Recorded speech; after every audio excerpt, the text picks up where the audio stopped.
is my light and my salvation. So why should I be afraid? The Lord is my fortress, protecting me from danger. So why should I tremble? When evil people come to devour me, when my enemies and foes attack me, they will stumble and fall.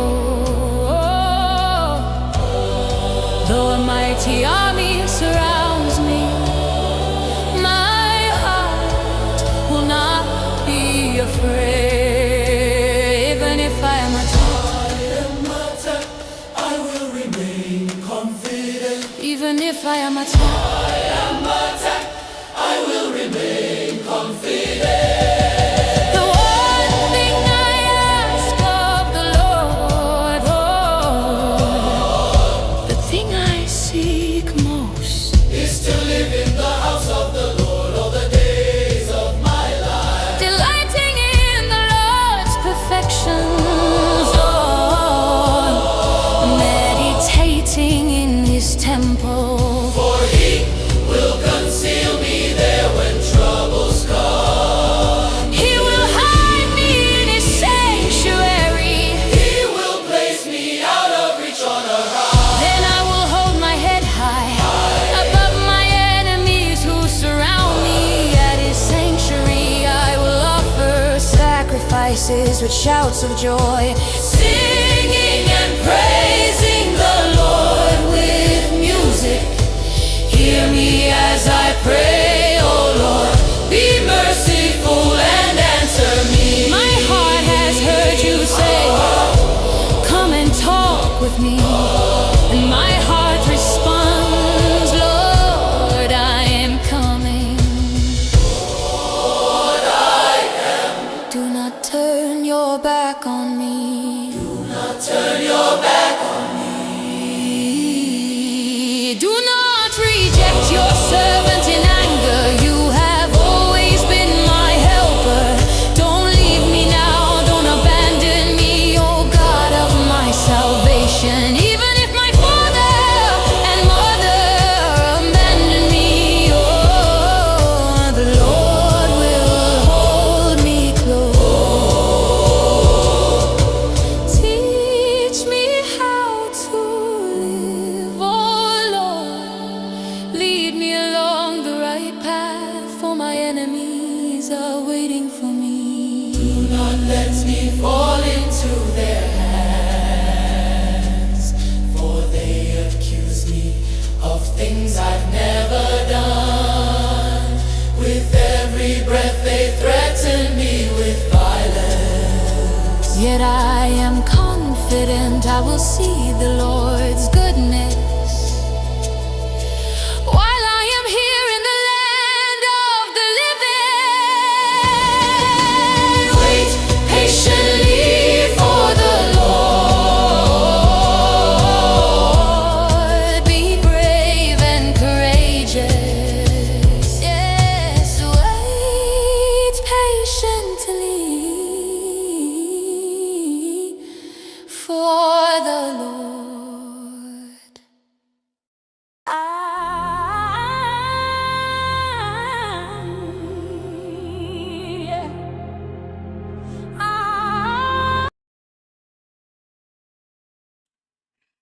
Good morning. I hope that you I hope that you had a good weekend. Also, I hope that you are having a good December 1st. My brain is still trying to comprehend how it is already December 1st, but it is what it is. I'm grateful that we made it so far, and I cannot believe that in literally less than 30 days, we're going to be in 2026. Let me know how you feel about that below. We are going to get straight into the Danish Deception. This is another React and Cowork with me stream. So we'll be working and reacting to Onika's interesting life. Today we are planning on getting through parts 9 to 15, considering how much I yapped the first stream because I just could not believe what she was doing. I figured 7 parts is realistic for 2 to 3 hours of a good co-work session. With the co-work session, it's still going to be a casual chat with me, obviously co-work session. So make sure that you're not doing anything that requires a lot of focus, because I thought that we could just casually tune into this. You can't, because her story is actually really, really interesting, which makes sense because it went viral. And of course, I'm going to be working. So if I end up popping on this screen at any time, that's because I am off screen and I needed to go grab something like my tea for this morning. So without further ado, let's get started. And if you got the gym to go to, you got to get your steps in, this is a perfect time to do it while we catch up on the Danish Deception. So we're now on part 9, and then I have to pop back into my system to grab us from parts 10 through the rest of it, since we were missing parts 8 and 9 last time. If I start lagging again, hopefully that doesn't happen, but if I do start lagging again, we might pause things and then come back.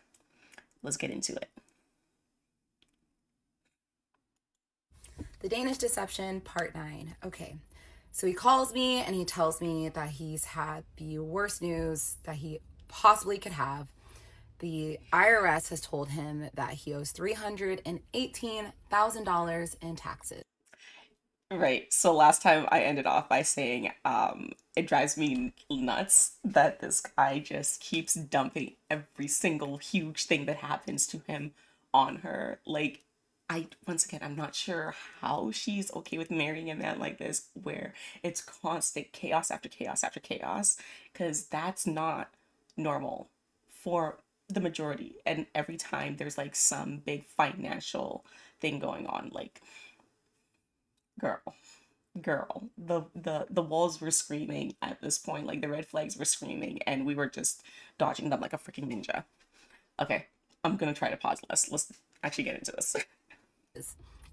In addition to that, his dad owes $12 million in taxes. And at this point, I did not have a lot of information about his family money, because I've always been the type of person, like, if your parents have money, that means your parents have money. That does not mean you have money. So I didn't even ask details about his parents' finances, but obviously I'm like, if his parents owe $12 million in taxes, they got money. And he said that the person that was doing his taxes for years and years, and also doing his dad's taxes, was one of his childhood friends that owns an accounting firm. And he's like, we've been paying a lot of money in taxes over the years, so someone must be committing some sort of fraud at this point. And so I'm obviously freaking out. This is a lot of money that he owes. So he said, you know what, I'm going to use the rest of the proceeds from selling my home. And in addition to that, he told me at this point he owns 3 different watches. He owns 2 Rolexes and a Patek watch, which, if you're not a watch person, these are very expensive watches. And so a couple hours go by. He's like, I sold my Patek watch, and like he said, he sold it at a loss. He just needed to get the money. He said he's short about $30K. And so he tells me that he's going to reach out to his parents, and his parents are like, we don't care. Like, this is not our problem. This is your problem. Figure it out. And he starts to just, like, continue spiraling. And so he tells me he's going to reach out to 2 of his childhood friends, one of which he was with this friend whenever we met in Croatia. So I knew they've been friends for a while. And then another childhood friend. And he told me, I've helped out these friends so much in the past, like, and it's almost like he was communicating to me that he was owed this money from them. I've never asked friends for money before, so this is like not anything that I'm comfortable with, but I was like, hey, if you feel comfortable doing this. Isn't it interesting how this is the first time, and maybe she just like left this out in other instances where she ended up giving him money, but isn't this interesting how this is the first time that we're hearing that he has a Rolex and a Patek watch that he can sell, and he has childhood friends that he can reach out to? Why couldn't he do those things when he needed money the first 2 times? Why? Young Onika, why is this not like setting off red flags in your head? Because if he had this watch, the 2 watches that he could sell, and selling one of them ended up, giving him almost $20,000 back, why couldn't he have done this when he needed the $6,000 and the other money earlier? Make it make sense. Go for it. I had not offered him a cent. So he comes back, says he's going to get $10,000 from one friend and then $5,000 from another friend. And I was like, that's so nice of them. He's like, I've honestly helped them so much in the past that like He owes her I'm grateful that they're $10,000. helping me when I'm in need. And so at this point, he's short $15,000. He owes her $10,000. So he literally, I am hearing, so like, okay, so you could have gotten the $10,000 in your pockets right away by borrowing it from a friend, and the friend probably would have had more leniency, and like you could have taken, like, paid them back, but you chose not to pay me back. Like, I do not. I would be so pissed hearing any of this. Like, if I was in her situation and this guy still owed me like $10,000, I would be so pissed knowing that he could have had access to funds and he just like chose not to. Taking advantage of your kindness, of your selflessness. Once again, selflessness without discernment is just you being foolish. And this is just complete and utter foolishness. Oh, so blinded. And so he just comes right out and asks me, like, can I borrow it? And I did not say yes right away. I said, listen, I have to pay my taxes too, because I was working at an accounting firm. Obviously, that's W-2 income, but I was also doing real estate, and I did very well the year before. So I owed a pretty penny in taxes. And it's March of 2023, so my taxes are coming up pretty soon. And so I told him, I'm like, I'm not comfortable giving you this money because, you know, like I have to pay taxes too. And now my savings is like really starting to like, I'm starting to feel like the financial impact, and it's starting to stress me out. And he said, you know, I hired a law firm. They've already looked into my tax records. They've already found indicators of fraud. I think I'm going to be able to get this turned around really quickly. And my biggest worry and concern is that if I don't pay this tax bill, it's going to affect my chances of getting a green card. And that's when I start to panic. And now I realize that I was just in a very toxic cycle of emotional manipulation. But after some time, he talks me into loaning him the $15,000. And I remember I only could send him like $3,000 at a time. And so I remember it was like over like the course of 5 days. And like every day he'd be like, hey, don't forget to send the payment. And everything about this felt so wrong in my soul, but I did it anyways. And this was not something that I kept quiet about. Like I told my parents, I told my siblings, like my ex got this crazy tax bill, and, you know, they were all aware that we were going through this like financial hiccup, and I didn't like want to be presented as these people with money. So I was very upfront and honest about it. And like, you can ask a lot of my friends, like I told a lot of my close people about this situation. And quick side note. Okay, so the fact that she is emphasizing, I told them about this situation, indicates to me that the previous situations, she wasn't being forthcoming with her friends and her family. Because remember, I keep saying, where are your friends? Where is your family? Because no one in their right mind, if you are actually, like if you have close friendships and familial relationships that care about you, the first two times you lend this man money, no one in their right mind would have said, yeah, this is healthy, continue, go and marry this guy. So now I'm understanding, like, the delulu was full on just with her. It sounds like she just wasn't being forthcoming with anyone that was close to her about the previous situations where this man had asked her for money. Because if they started seeing this pattern, especially like the second time that he asked her for money, the friends and the family would have been like, wait, again? A guy who's a CEO, who's an Olympian, who apparently has royal blood, like, why does he need money from you again? This is why whenever you are like dating and you're really wanting to commit to someone, you think that they're a person that you want to marry, you've got to have those people, those trusted few people that you can share the, you know, like the majority of what is going on in the relationship with, so that you can have other people who are able to help you to better discern, so long as they're able to provide like a more objective viewpoint and step outside of their own relationships and their own biases to view what is going on in your life and give you sound advice, sound guidance. And for some people that can look like, you know, the people in your church, because they're like a little bit more far removed from like your inner circle. And for others, it can't look like having people in your inner circle who love you and also don't care about hurting your feelings for the purpose of protecting you. Man, this is insane. No, I did not tell them that I was loaning him money. I just told them that he owed a lot of money, and I told them about the overall situation. But at this point, no one knows that I have given him any money.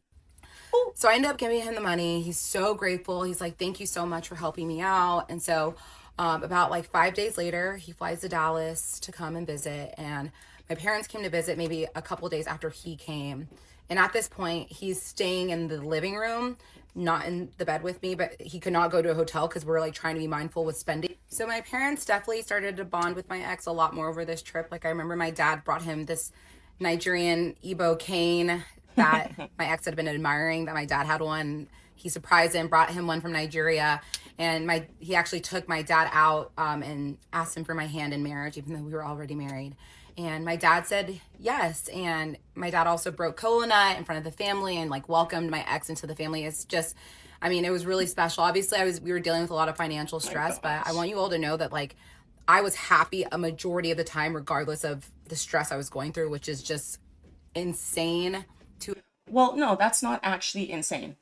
That's not insane. When you are in a healthy, loving relationship and lives, you don't stop loving the person. And this is where, once again, this is not a healthy love. And you can definitely tell that this is her first, like, serious relationship, because she's making statements like this. Because when you do find your true love, that whole through till death do us part, that whole like through thick and thin, that does apply, because you are still going to find moments of happiness even in moments of hardship and struggle. The love doesn't just disappear. But in this case, yeah, it is insane that she was not picking up on the red flags. In a normal, healthy relationship, just because you're going through hardships, that doesn't mean that you're not going to find moments of happiness.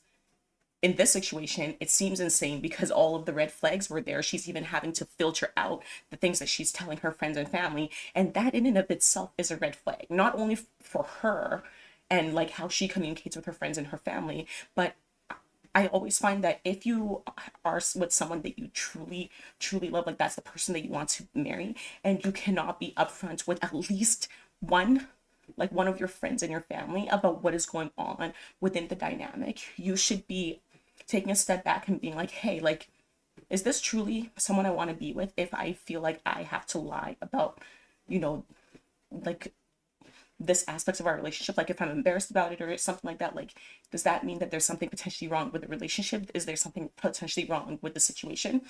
I can understand, once again, being also from an African family, there's some things that you do filter out, but there should have been at least like one friend that she could have told about the entire situation and gotten feedback from. And the fact that she didn't feel like she could, that could have also been her subconscious just trying to be like, hey, we don't feel good about this, not even good about it enough to like tell our best friend about like more about what the situation is.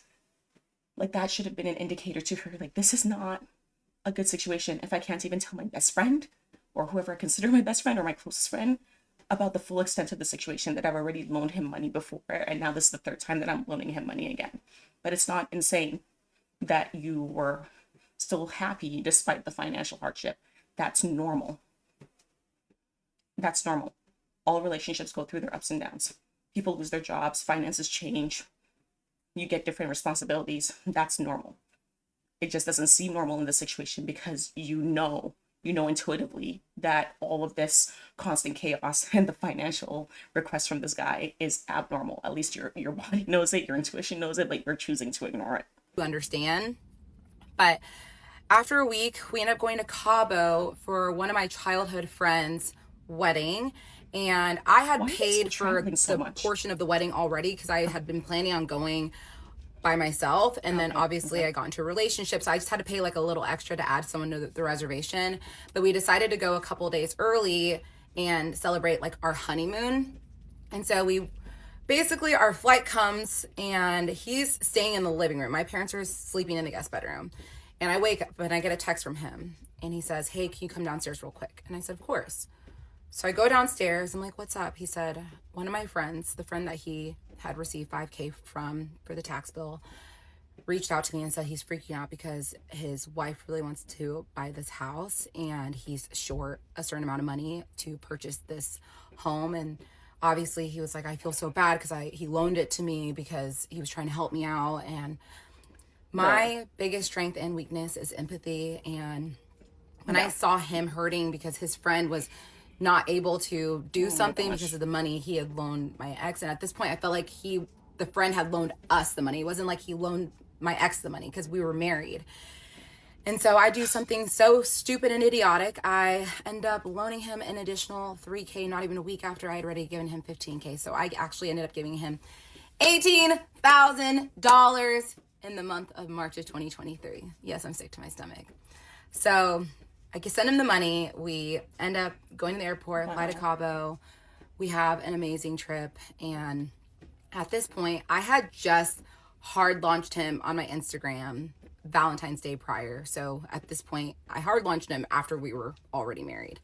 And we were in Cabo, and I'm like posting more photos of him on my social media.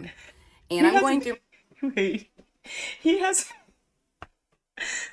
I didn't even realize, like, I didn't realize that not everyone knew that she was even in a relationship yet.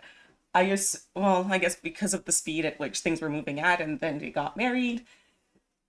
But even then, the moment there was a ring on my finger, I would have hard launched you. But I guess there was some form of respect in there where they waited to hard launch him until after he had asked the parents' permission to marry her. But that's insane that, like, the rest of her social circle didn't even know that she was in a relationship yet. That's wild.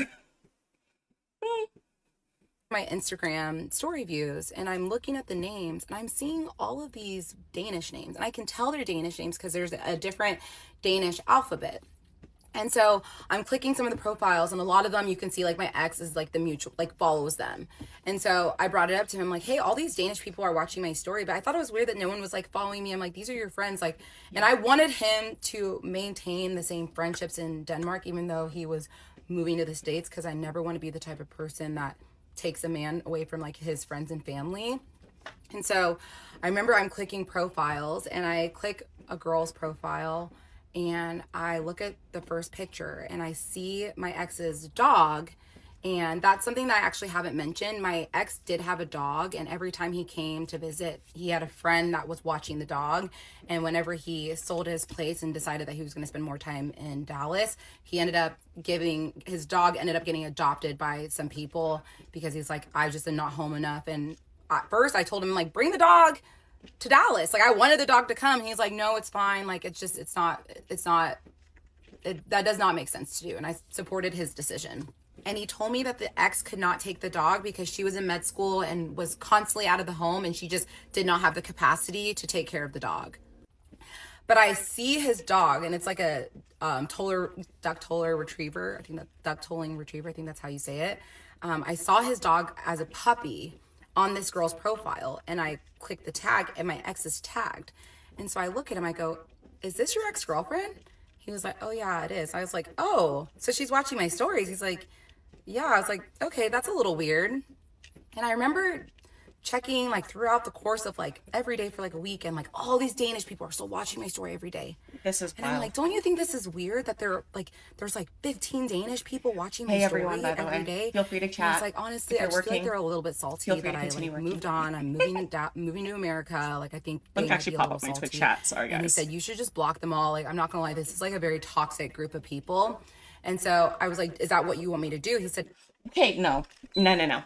See, this is why I said that you are, oh my gosh, do not agree to be someone's boyfriend or girlfriend, let alone their wife, without meeting the friends and meeting the family. Because if this is a toxic group of people, why are they still following you? Why do they have access to your social media? Why does your ex still have access to your social media? Like, I have so many questions, and we wouldn't have any of these questions if she wasn't so delulu and getting blinded by love that she skipped all of these very important steps to understanding who your man is. You literally don't know actually anything about your man because you were never able to verify anything that he ever told you by formally meeting his family and his friends. It's not normal for a man who's in his 30s, who's so, like, well performing and everything like that, as an entrepreneur. He's like a successful entrepreneur. It is not normal for him to be like, oh yeah, block all of these people, like, they're very toxic friends that still have access to my social media. What normal adult has toxic friends or friends that are so toxic that they still allow them to have access to their social media? Like, if you want me to block them, why aren't they blocked on your social media? Yeah, just block them all. Like, they're not here for the right reasons. They're just looking to, like, creep, and they're probably just talking a bunch of shit. So wow. I said, okay. and I decided to block them all. And so She drives me basically, we come back from Cabo. He stays for about a month, and then he goes back to Denmark. And at this point, he had come to visit me so many times. And so I decided, now's my time to go spend time with him in Europe. And with his dad's health and his work, it made sense for me to just, go out of my way to try to spend time with him. And I could work remote at the time. And so I board a flight and I head to Denmark for the first time. And I land in Denmark, and I will continue on in part 10. Oh my gosh. Okay, guys. I keep thinking that I won't get more surprised by her decisions, and it keeps getting worse. How does this keep getting worse? But it's okay. My goodness. Okay, let's get into part 10. I'm posing the exact same question as I did last time. Let me know if you would actually, let alone like become someone's like boyfriend and girlfriend, but like marry someone whose friends and family you still haven't formally met. Because what are we doing? It's a different situation if they've lost their parents. We talked about that during the first stream. And it would be a different situation if they don't have any friends, but then that can also be a pink flag. But like, this guy has friends, he has family, and you still chose to marry him without meeting any side of his. That's wild. Okay, let's get into part 10. He kept saying, do you want to go stay in a hotel or Airbnb? Do you want to stay here? And I'm like, why would we not stay here? Like, if I went to go visit my parents and I wanted to stay in an Airbnb, they'd be devastated. I was like, of course we're staying here. And he was like, I know it's not like nice. It's a super old house. They haven't renovated it. Like, I don't understand. They have all this money. Like, why don't they do it? I'm like, it's fine. Like, don't worry. We'll be okay. Another thing I noticed was that I did not meet the older sister. No one spoke of her. And I knew at this point she had one kid at this point. So they talked about her a little bit, but it was kind of like the elephant in the room. Like, one moment. I feel like we missed a little bit of the beginning. So let's maybe go back. If you're wondering why this is taking so long, is because the media player won't allow me to be like super, super specific with the time stamp. So, oh no. How far back do we need to go to get to the very beginning? Okay, it says control left. Okay, so let's just finish a little bit of the end of part 7. I will end right now, and we will pick back up in part 8. We're going to part 10. The Danish Deception, part 10. Okay. So I land in Denmark after a couple of layovers, and my ex is waiting after baggage claim. He's waving a Danish flag, and I'm just so excited to be in Denmark for the first time. And so we land, we go to one of his friends' homes because we're staying there for the night.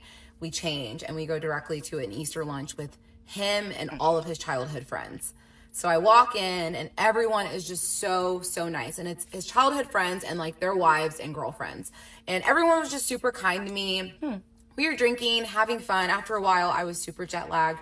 So we ended up going back to his friend's house. That's where we stayed that night.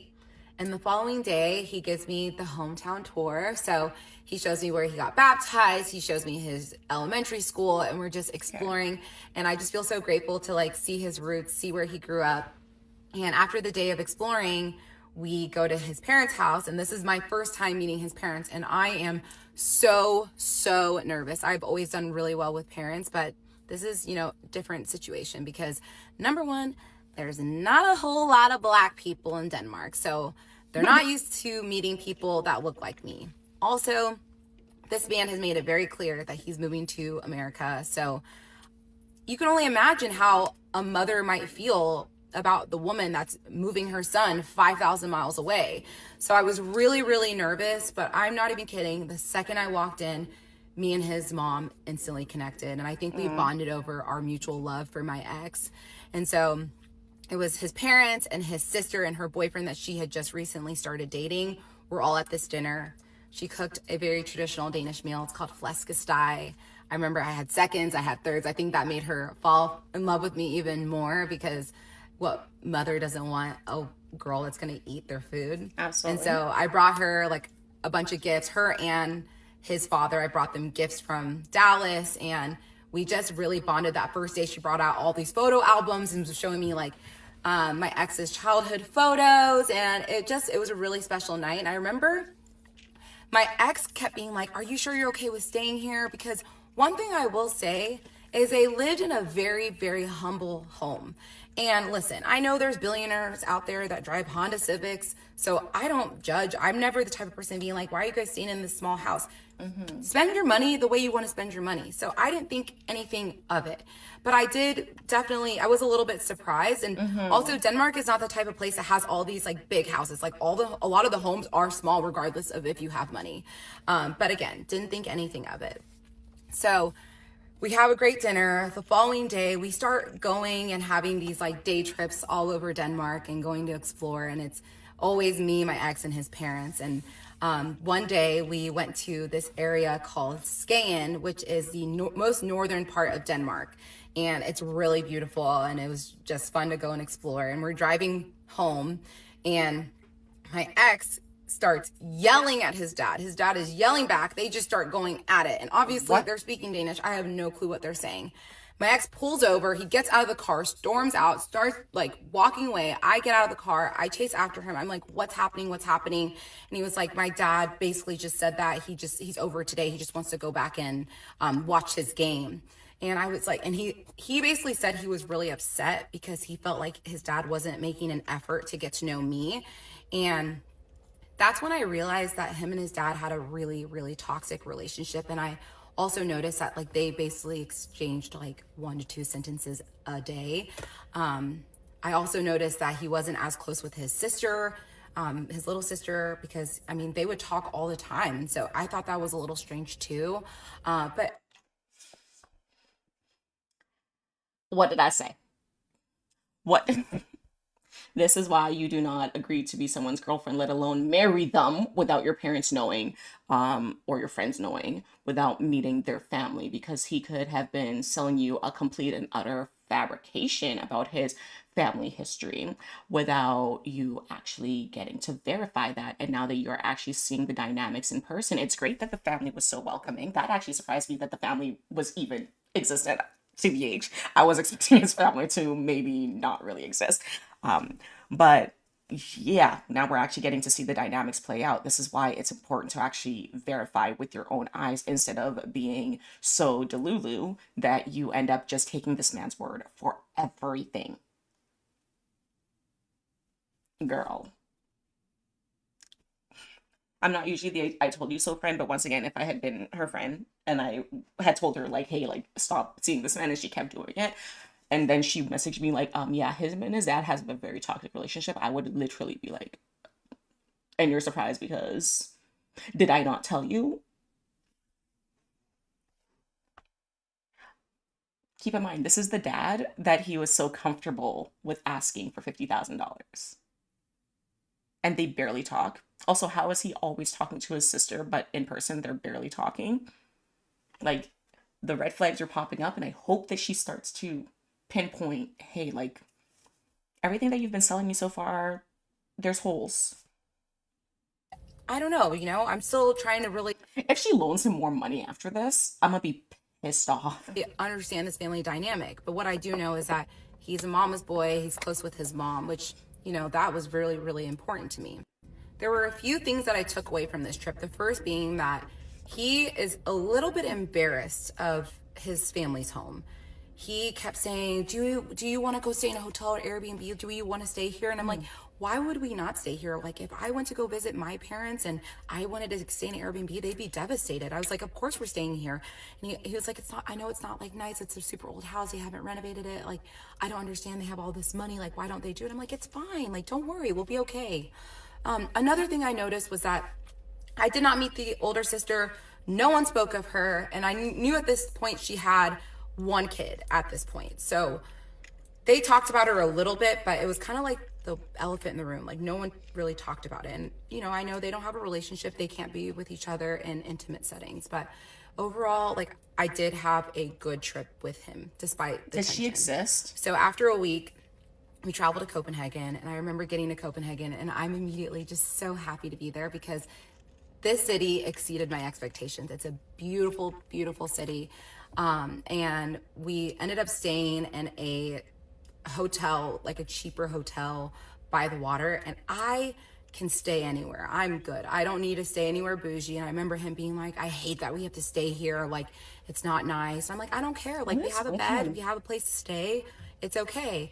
And so we spent that whole week just exploring Copenhagen, and then we get ready to travel to Nigeria for my grandmother's burial. And so at this point, we're staying in this hotel, and I remember there was like a laundromat at this hotel, so I was doing laundry, and he said, I'm gonna go and get a few things from my storage unit, because he's moved out of his place at this point. He has a storage unit. And so he comes back home and he has like this Rolex box, and he's like, oh, this is one of my Rolexes, I want to show it to you. And at this point, I had already seen his steel, what's it called? The Batman. I already had seen that watch. He had brought it out for Cabo. So I've seen one of his watches. To Patek, he sold. I never saw it. Then this is now the second watch he's bringing out. And he opens it. And it's, again, I did not know anything about watches before this, but now I know it's a day-date presidential watch with a green face. So he ends up telling me this is like a $50,000 watch. I was like, this is nice. And keep in mind, we were about to leave for Nigeria in like a day. I'm like, why'd you bring it out? And he's like, oh, I'm going to bring it to Nigeria. I go, you're going to do what? What? And he's like, I'm bringing it to Nigeria. I'm like, you cannot bring a $50,000 watch to Nigeria. That's a And he's really like, good way to get yeah, robbed. I can. And I'm like, Potentially killed. this does not make sense. And he said, no, like, this is a special occasion. Like, I want to bring it out for this. And so I told him, okay, I feel very uncomfortable, especially like us being in the village and you're wearing this like expensive watch. You're just asking yourself to get robbed. I just did not understand it, but whatever. He ends up packing the watch. We get ready and we hop on a flight to go to Nigeria and meet my family for my grandmother's burial. Keep in mind, he had paid for all the hotels, everything in Denmark, and he paid for all the hotels and flights for Nigeria. And so we hop on a plane, go to Nigeria. I'm super nervous because I just don't know what to expect and how he's going to react. But we go, we meet up with my family, and he does so well. And it was funny because everyone wanted to take photos with him, and he was meeting my extended family, like my grandmother. I never thought I would bring a man home to meet my grandmother. I felt like I fell deeper in love with him, watching him just immerse himself in my culture and be there for my family while we put my grandmother to rest. And it was just a really amazing, beautiful trip. Honestly, there was nothing crazy that happened. And he tells me while we're in Nigeria that the law firm has settled the issue with his taxes, and they're filing a document for the accounting firm to pay out a settlement, and it'll be paid out soon. And then he'll be able to transfer me the money that I'm owed. And so I'm like, oh, I'm breathing deeply. And it's awkward because I want to bring it up to him all the time, but he's also paying for everything. So I feel like I don't want to put too much pressure on him, even though I should have. So we come back to Denmark, and at this point, we are trying to figure out what our plan is, when we're going to come back to the States. And he says, you know what, like, let's just go back to my parents' house in my hometown. They were actually on a vacation, so the house was empty, and we can figure out what we want to do next. And I said, okay, that sounds good. So we go to his parents' house, and at this point, I'm still working remote. So I remember I was at the dining table working, and he walks up to me, and he says, I have some really, really good news. I was like, what's up? He said, my realtor just reached out to me and said there's a very wealthy family that is interested in purchasing this apartment complex. And I was like, oh my gosh, this is the best news in the world. And he said, there is one caveat, and I will continue on in part 11. The Danish Deception, part 9. There's always a caveat. So he calls me and he tells me that he's had the worst news that he possibly could have. Oh, wait. The Okay, so that's what ended up happening. Let me find part 11. Let's find it. Okay. Oh, so part 9. Okay, there you go. Part 9 and 10 were there. Let me control. So now we're in part 11.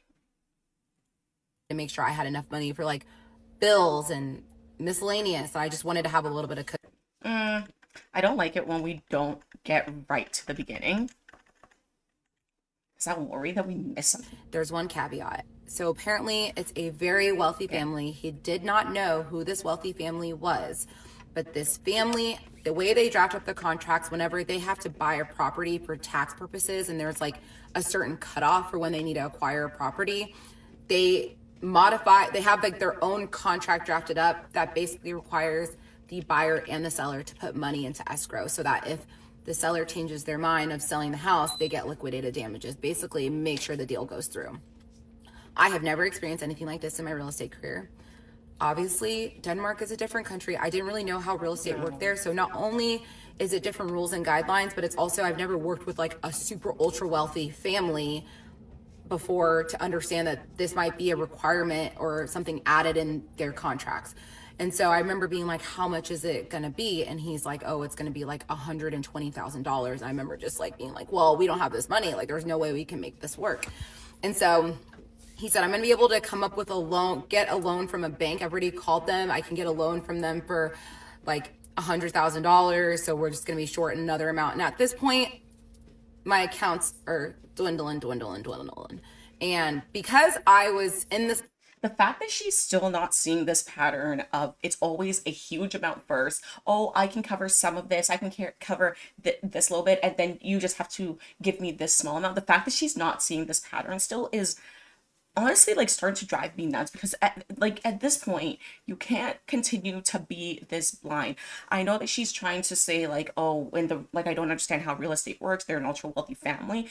Girl, social media has made it so easy for us to access people from around the world, and a lot of people, especially if you want to find a real estate agent that's actually in Denmark on social media, you can, and you could send them DMs and you could try to get clarity on this. I don't know if this is the time where ChatGPT existed. But even before ChatGPT, you could go and try and research yourself. And the fact that she's not taking any initiative to better understand what is happening. Like, obviously she's in real estate, but the fact that she's not taking any initiative to try and understand what he's talking about outside of just taking his word for it is driving me insane. Yes, you can trust your partner, but that doesn't mean that you remain ignorant, especially now that he owes you what? I think over $28,000. Like, what are we doing? This is not, once again, this is not normal love. This is not healthy love. It just drives me absolutely bonkers. And I said that I was going to get pissed off if she loaned him more money. I don't know how much more she's about to loan him, but well, let's find out. Long distance relationship, I was not focused on doing real estate at all. Like, I had taken a full step back from real estate. But I did have a career where I was making well over 6 figures. So I still was like making a pretty steady income. But my savings had been dwindling down. So I didn't have a whole lot of money left. So I remember at this point, he's like, we should make this deal work. And I'm seeing this as a way to get out of our financial position. And go on my phone for a let me moment. just say, my ex, if he wasn't such a narcissistic psychopath, he'd be such a great actor, because the way he sold this stuff to me, like, it was insane. So I remember he said that he was going to take his watches to a store to see if he could get it sold within 24 hours. Obviously, that might be kind of difficult. And so at this point, he was like, how much money do you have? And I was like, I really don't have a whole lot of money to give you. So I remember I gave him like a small amount, maybe like $3,000, because I wanted to make sure I had enough money for like bills and miscellaneous. And I just wanted to have a little bit of cushion. And I was getting stressed out, but he ended up coming up with the money. He says the deal goes through and that it's going to close in 6 weeks. And so he tells me what I think I'm going to do is switch my address from Denmark to the States, especially since I have been living in the States more, and I'll be able to save money on taxes. And at this point, I was like, is this tax evasion? He goes, this is absolutely not tax evasion, because I am spending more time in Dallas than I am in Denmark. And I said, okay, well. See, this is something that you should have run. Like, you can call your government to get more insight. It is not impossible to get in contact with the IRS and clarify. Like, it's really pissing me off how she is just trusting his word for everything, especially after visiting the family and noticing that there's a disconnect between how he describes the relationship with his family and how the relationship actually is in person. Why are we still trusting this man implicitly? He's telling you it's not tax evasion. Why didn't you end up calling the IRS, or in my case, like the CRA, or your own accountant? and getting clarification. And if your accountant can't answer it because maybe they don't work with like international situations, like they can connect you with someone who might have more information. The fact that she is acting out of ignorance here, this is not an excuse. Like there's so many checkpoints where she could have taken more action, and I understand that she's probably still grieving from the loss of her grandmother and all of this stuff, but like there's so many opportunities that she could have taken to double check this guy to stop getting herself in the hole, and she just chose not to do it. And being in love does not mean that you turn into an ignorant fool that just like trust your man with everything, even if you are someone who follows traditional like biblical Christianity and everything like that. Like you can still have questions and you know, have conversations about the decisions your partner is making. And I still don't even understand how like religion plays into their relationship, what that even looks like for them. But she mentioned God previously, right? Being a God-fearing woman to some extent previously. So even if maybe like that's what she was trying to model, this is not what God asks of us. He does not ask us to be completely blind, ignorant fools. She should have been double checking, especially when these inconsistencies started popping up. Let's continue. I'll be happy. If you've done research and you feel certain about this, then I believe you. So the deal goes through. It says it's going to close in 6 weeks. And so he said, we should take a trip to celebrate. And I'm like, we don't have any money. And he was like, well, we can just use your credit cards because, you know, like we'll be able to pay it off whenever the money hits. And this is probably one of the most like idiotic decisions I made. Y'all don't have to tell me this is stupid. I'm fully aware. Okay. But we ended up going to Portugal for a week, and we used my credit cards majority of this trip. Oh. He had a little bit of money because keep in mind, he is working as chief commercial officer for this tech company. And that was 100% real. And he was making about $400,000 a year. Again, 100% real. I, at certain times, have verified the money hitting his account from his company. Oh. So he's making money, even though we're having a lot of financial stress. He's still bringing in a steady income. I'm still bringing in a steady income. So he was able to pay a little bit of the trip, and I was able to pay a little bit of the trip. So we... Okay, so she verified that this guy is making at least $400K a year. She's got a 6-figure income, I'm assuming in the $100K a year. But together, they're making $500,000 a year. And once again, you chose to marry this guy. Like, if I knew that this was the situation and like there's constant need for money, constant things popping up, why is it not flagging to you that there's something wrong with his money management? Because at minimum, at least she verified that he's making at least $400,000 a year. And yes, I understand as a business owner as well, sometimes we have to put out more.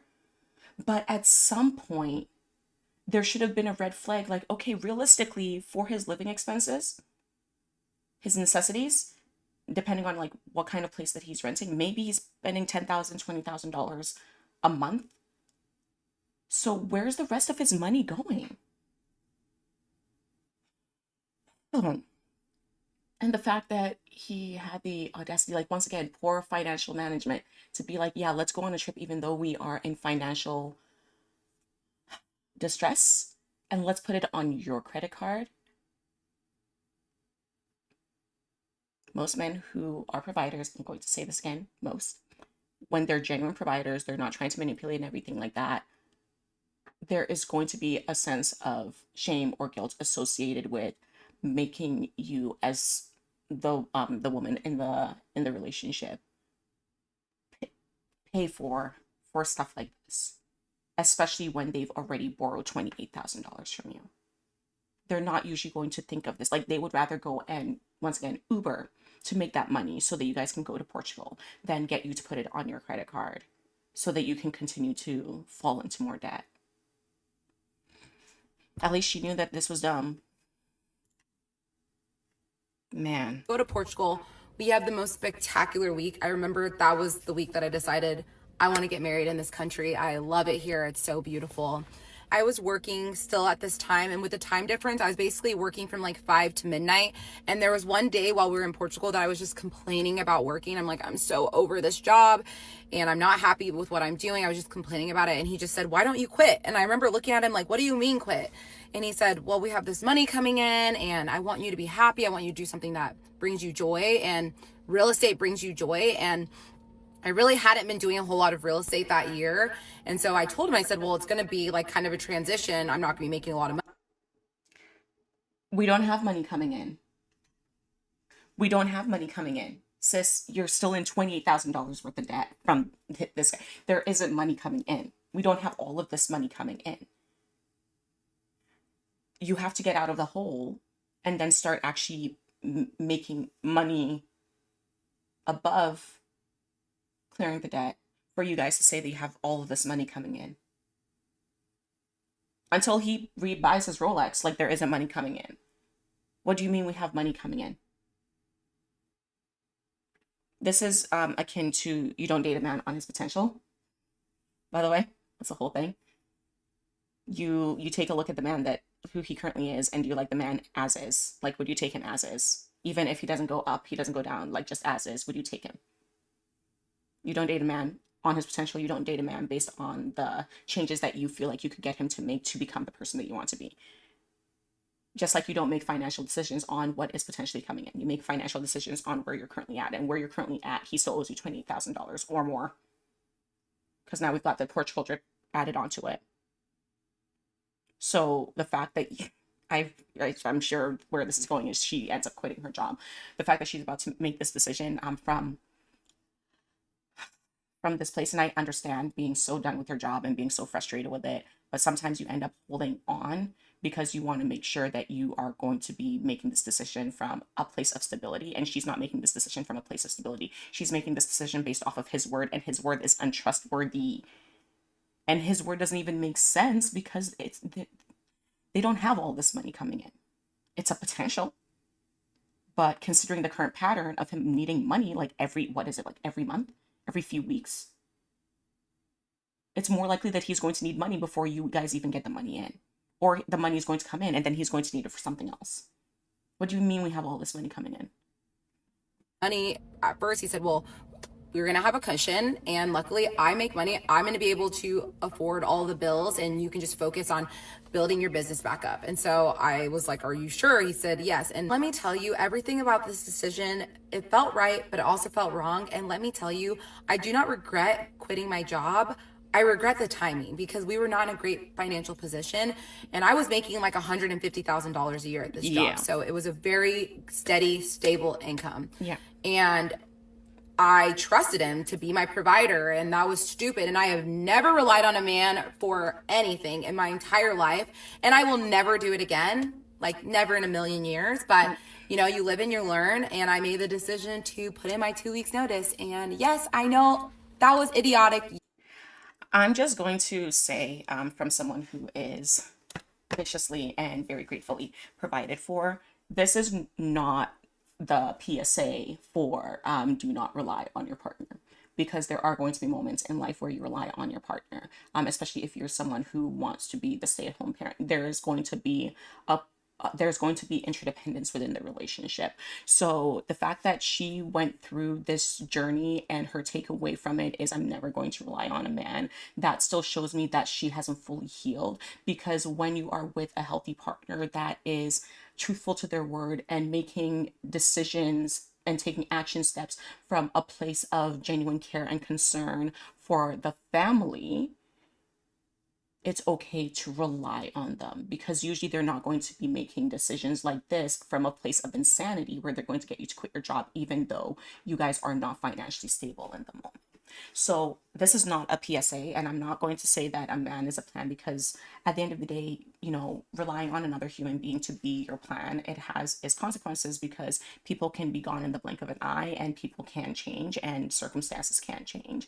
But I also don't think that it is appropriate for her now, having gone through this relationship, to say that, oh, I'll never rely on a man, because yeah, you can't rely on a guy like this, because he is getting you to make a decision from a place of instability, meaning that you can't trust his character.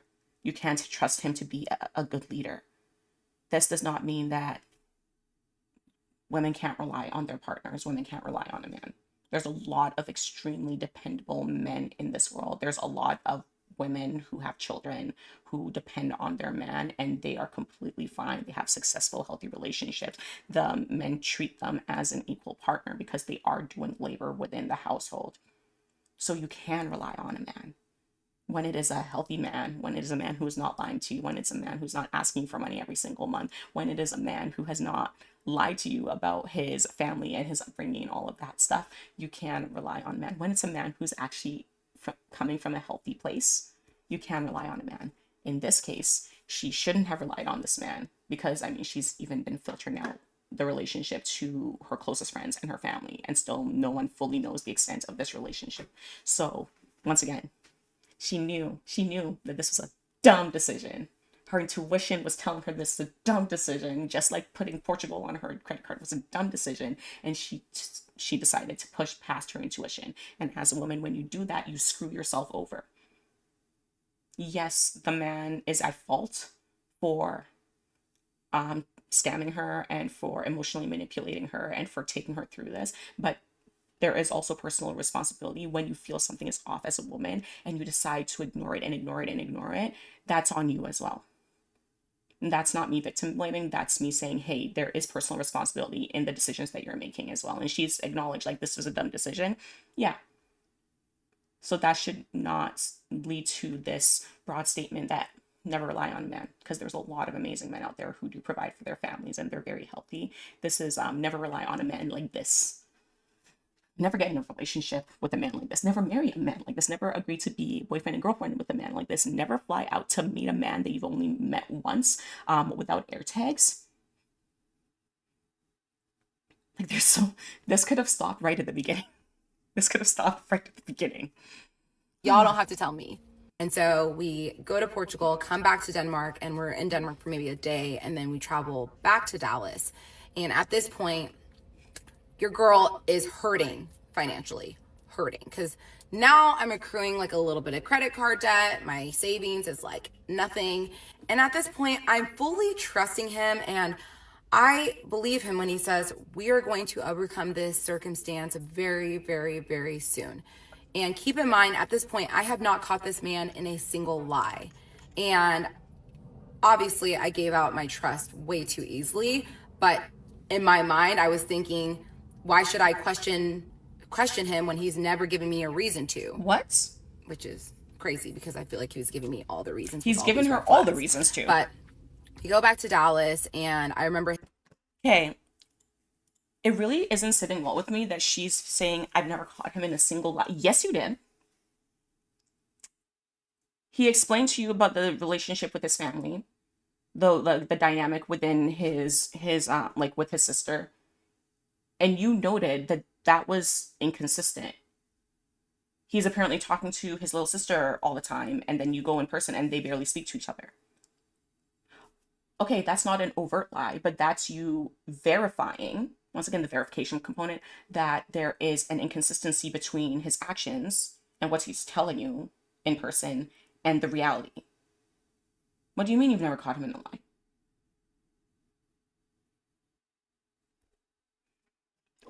Oh my goodness. His sister and her boyfriend came to visit us for a week, and we had a good time with them, but I felt like he was super annoyed with them the entire time. He was complaining. He was just like, I just feel like they're being super cheap. They don't want to do anything. And it just felt like, again, I thought him and his sister would be a lot closer. It was weird. So we have a great trip with them visiting us, and then I love when I make a point and then she just verifies it. I know it's not like an overt lie, like it's not an in-your-face lie, but you are noticing a huge inconsistency with how he describes the relationship with his family and how they actually are. Also, that whole, oh, he's so humble. Have you noticed how that humble trait disappears every single time that he's with his friends and his family? Even before then, when he was like, oh, I'm sorry that we're staying in a place that's not as nice, da-da-da-da-da. Where's that humble trait? If you guys are God-fearing people, where is that humble trait? That humble trait seems to disappear anytime that there's this need to keep up appearances around, like with his family. Obviously, his family comes from humble beginnings. I'm sure that his family, they're just normal people, and he's been, once again, falling into that grandiose, like trying to project that grandiose kind of lifestyle that he's living. you're seeing these inconsistencies, but girl, you're so in love that you just don't want to acknowledge the reality. We go to Miami and meet up with his best friend and his girlfriend. And this was the best friend he was with whenever I met him in Croatia. So we're in Miami, and for the most part, we're using my funds for this trip because he's obviously put a lot of his money into most of his money into this escrow account, and he paid for a little bit of stuff, but he didn't have a whole lot. And I'm expecting this money to hit like any day now. So a couple of days after Miami, we went to Denmark to celebrate his mom's 70th birthday. We had promised her we would go, so we actually booked a round trip flight from Copenhagen when we came back home in June. So now it's August of 2023, and we're in Denmark. And I remember we're at his parents' house, and he comes to me. He's like, "Hey, I just got off the phone with the IRS, and they said they flagged the transaction from the apartment complex." And at first, I'm like pissed. I'm like, "I asked you if this was going to be a problem." He's like, "It's not going to be a problem. They're probably just going to take out like some taxes, not the full amount. They just need to review it, and then we'll figure it out. But I'm not concerned. You should be concerned either, even though I was super concerned." He said they set a hearing date for September 10th. At this point, it's the middle of August. So I'm like, okay, so now I have to be struggling for another month. And so I'm frustrated, but he's also like trying to calm me down, but also like gaslighting me for feeling the way I'm feeling. And so I'm just, all my emotions, I'm just stuffing them in all the way. So we celebrate his mom's 70th birthday, and this is when I meet like his entire extended family, like dad and mom's siblings, all their friends, and I meet the older sister, and she's there. At this point, she's pregnant with her second child. She's there with her first child. I meet her, and she is just such a nice, kind, wonderful human, and I just can't picture her being this evil, crazy woman that beats his mom. And so I remember just feeling a little at odds about that, but you know, I'm still fully trusting my ex 100%. So a couple. No, because this all could have been avoided if you met the family before you chose to marry this guy, let alone date him. Usually with, at least in my experience, I'm not going to speak for everyone, but I find with narcissistic, more manipulative people, if there is one person in their family that they apparently have this horrendous relationship with, the reason for that is usually because that's the person that calls them out on their BS and holds them accountable and will not let them get away with things. So at minimum, when you guys first went to go and visit the family, you should have pushed to meet the older sister. Also, hey, the older sister actually exists, so look at that. But I'm surprised, like, I know that she was like, oh, like, it was like the elephants in the room, like, they don't really talk about the sister. I would have still asked the mom about the sister. And you might be like, oh, Elaine, like, that's so awkward. Like, if he's saying that they have a bad relationship with the sister, like, why would you bring it up? Because at the end of the day, you still need to protect yourself as a woman. You decide to marry this man. You ended up meeting the family after you married this man. And you still didn't ask about the sister. And now you're meeting the older sister and realizing that, hey, like, she's nothing like he actually described. And I bet you anything is probably because she's the one who actually holds him accountable to his BS and will probably call out his BS. I'm not surprised. And like I said, I've been in a narcissistic abuse relationship before, so this is all, I'm like, dang, this could have been my life. By the grace of God, I got out, but holy. Days after his mom's birthday, we're all hanging out at his parents' house and we're grilling.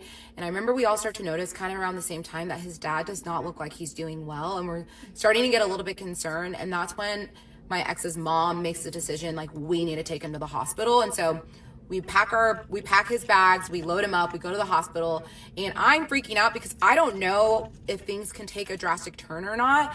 And so we're waiting at the hospital, waiting to see what the doctors will say, and I will continue on in part 12. The Danish Deception, part 12. Okay, I'm going to do a quickie 5-minute break just so I can use the bathroom and make some tea. 5 to 10 minutes. So I'm gonna pop on some music and we will BRB before we continue on to part 12.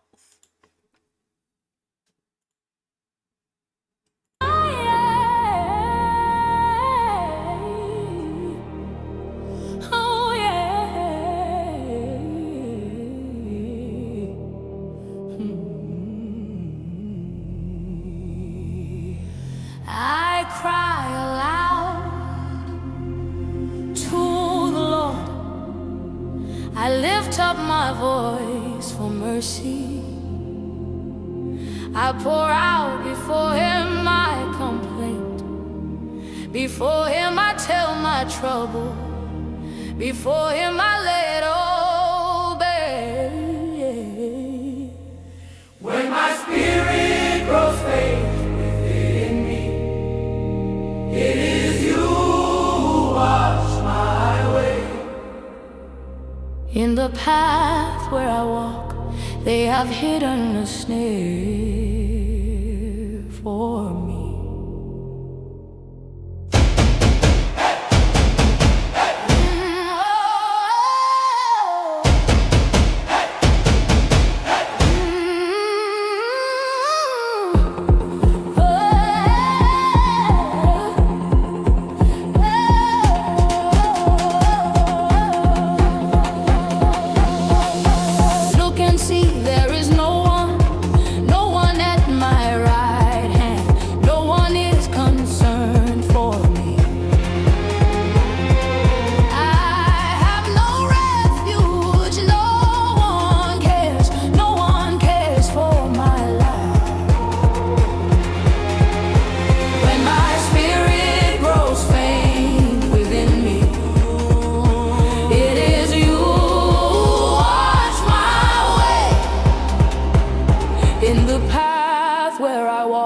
They have hidden a snare for me.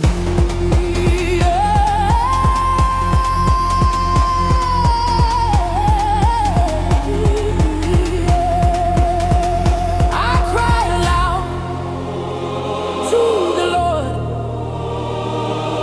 I lift up my voice to the Lord for mercy.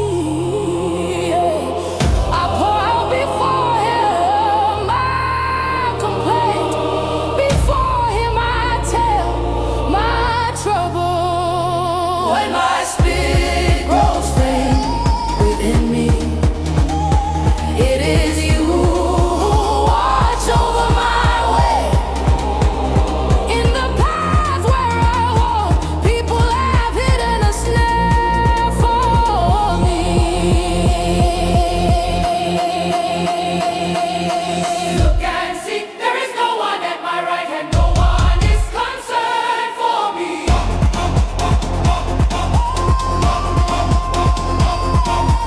Look and see, there is no one at my right hand, no one is concerned for me.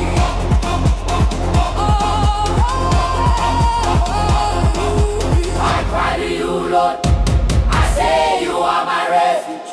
My portion in the land of the living. Listen to my cry, for I am in desperate need. Rescue me from those who pursue me, for they are too strong for me. Set me free from my prison, that I may praise your name. Then the righteous will gather about me because of your goodness to me. Hear my prayer, oh Lord. Listen to my plea. Answer me because you are faithful and righteous. Don't put your servant on trial, for no one is innocent before you. My enemy has chased me, he has knocked me to the ground, and forces me to live in darkness like those in the grave. I am losing all hope. I am paralyzed with fear. I am losing all hope. I am paralyzed with fear. I am losing all hope.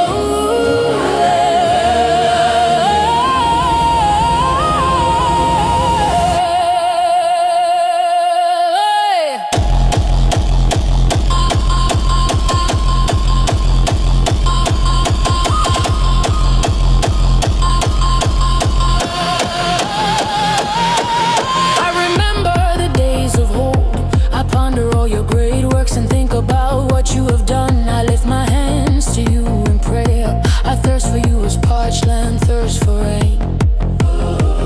Come quickly, Lord, and answer me, for my depression deepens. Don't turn away from me, or I will die.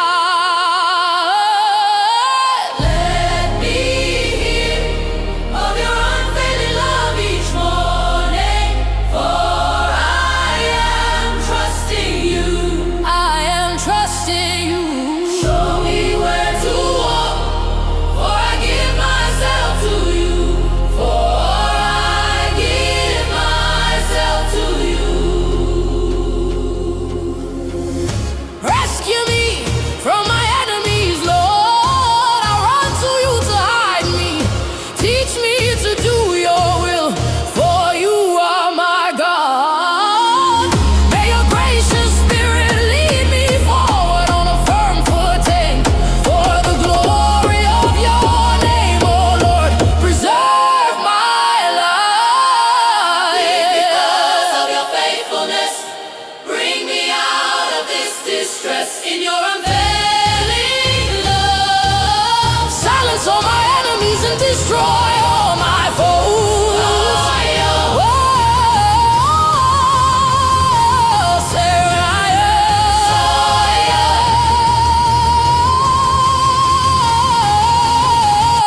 am. Teach me to do your will, for you are my God.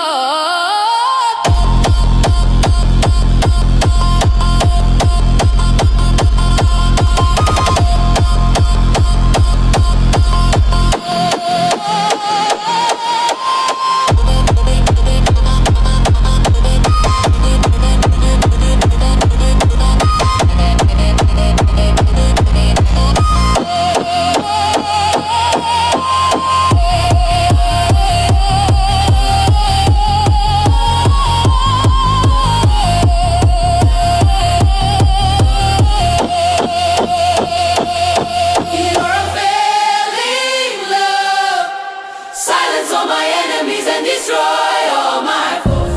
For I am your servant. For I am your servant. For I am your servant. I am trusting you.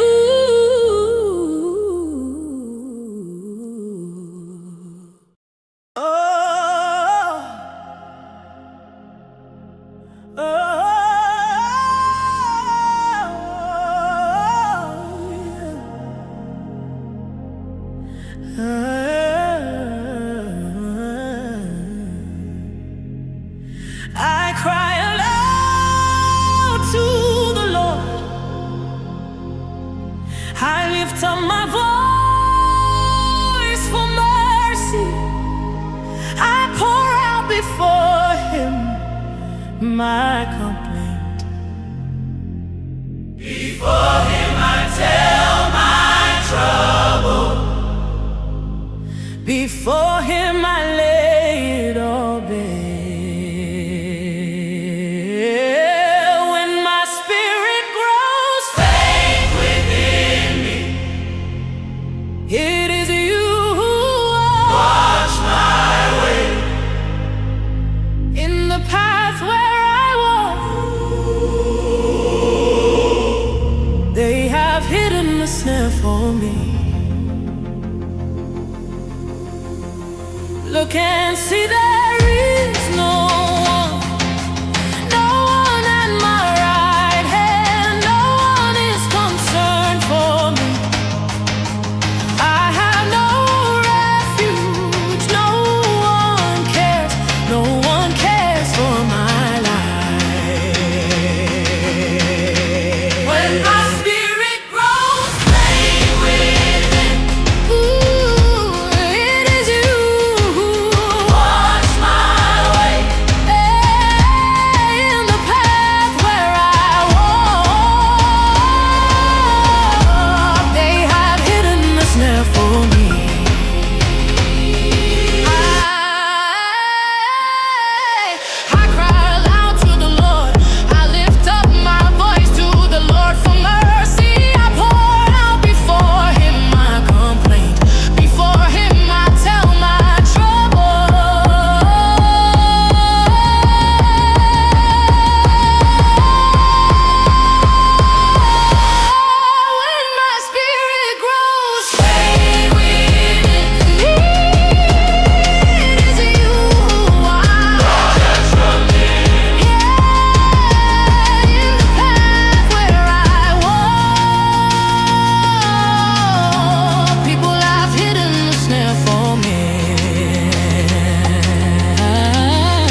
concern for me. I have no refuge, no one cares for my life. I cry to the Lord. I say you are my refuge, my portion in the land of the living. Listen to my cry, for I am in desperate need. Rescue me from those who pursue me, for they are too strong for me. Set me free from my prison, that I may praise your name. Then the righteous will gather about me, because of your goodness to me.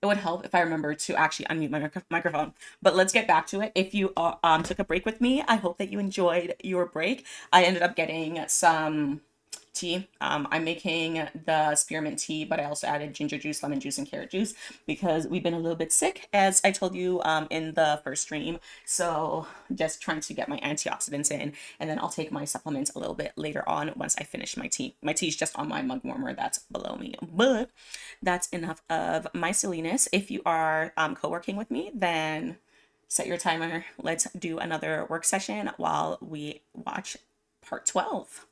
So we are in Denmark at this point, and we just took his dad to the hospital, and I'm freaking out, very worried, don't know what's going on. After the doctors do some testing, they basically determine that he's still dealing with blood poisoning and he has like really high infection numbers, but they're not super concerned. And so I didn't realize that this was actually part of the truth. Okay. I wish she would have told us at the beginning, like, oh yeah, this is actually true. But okay, so the dad is actually sick. He wasn't just making that up. We all take a deep breath and we're happy that it's not as serious as we thought it was going to be. Okay. And so after a couple days, he's released from the hospital, and it's now time for me to head back to the States. And so obviously I'm feeling all these emotions as I'm leaving. I'm sad because I'm leaving him because, again, we are still very much in love with each other, want to be with each other 24/7. So the goodbyes were still really, really tough.